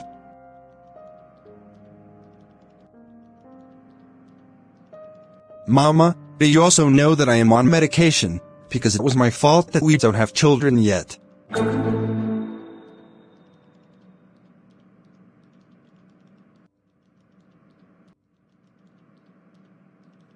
My son, I didn't know all these you were talking about. Why didn't you tell me? Did you people even allow me to explain myself? My son, please forgive. Please forgive us. We don't know. Florence, my child, please forgive us. Tracy, we need to apologize to her now. Both of them pleaded for forgiveness. It's okay. I have forgiven you from the depth of my heart. Thank you. We will be on our way to the village. No, Mama. This is your son's house. We never prepared to stay for too long. But your clothes are in your bags. No. Mama, it's too late for the morning bus, and you can't go to the park now if you want to use the night bus. Relax. Even if you people don't want to stay, wait till tomorrow morning and leave. Okay, let's wait then. 5 months later, Florence got pregnant for the first time in their marriage. They were both happy about the good news. After 9 months, Florence gave birth to twins, a boy and a girl. Their joy knew no bounds. Henceforth, they didn't allow anybody to come in between them again, and they lived happily ever after.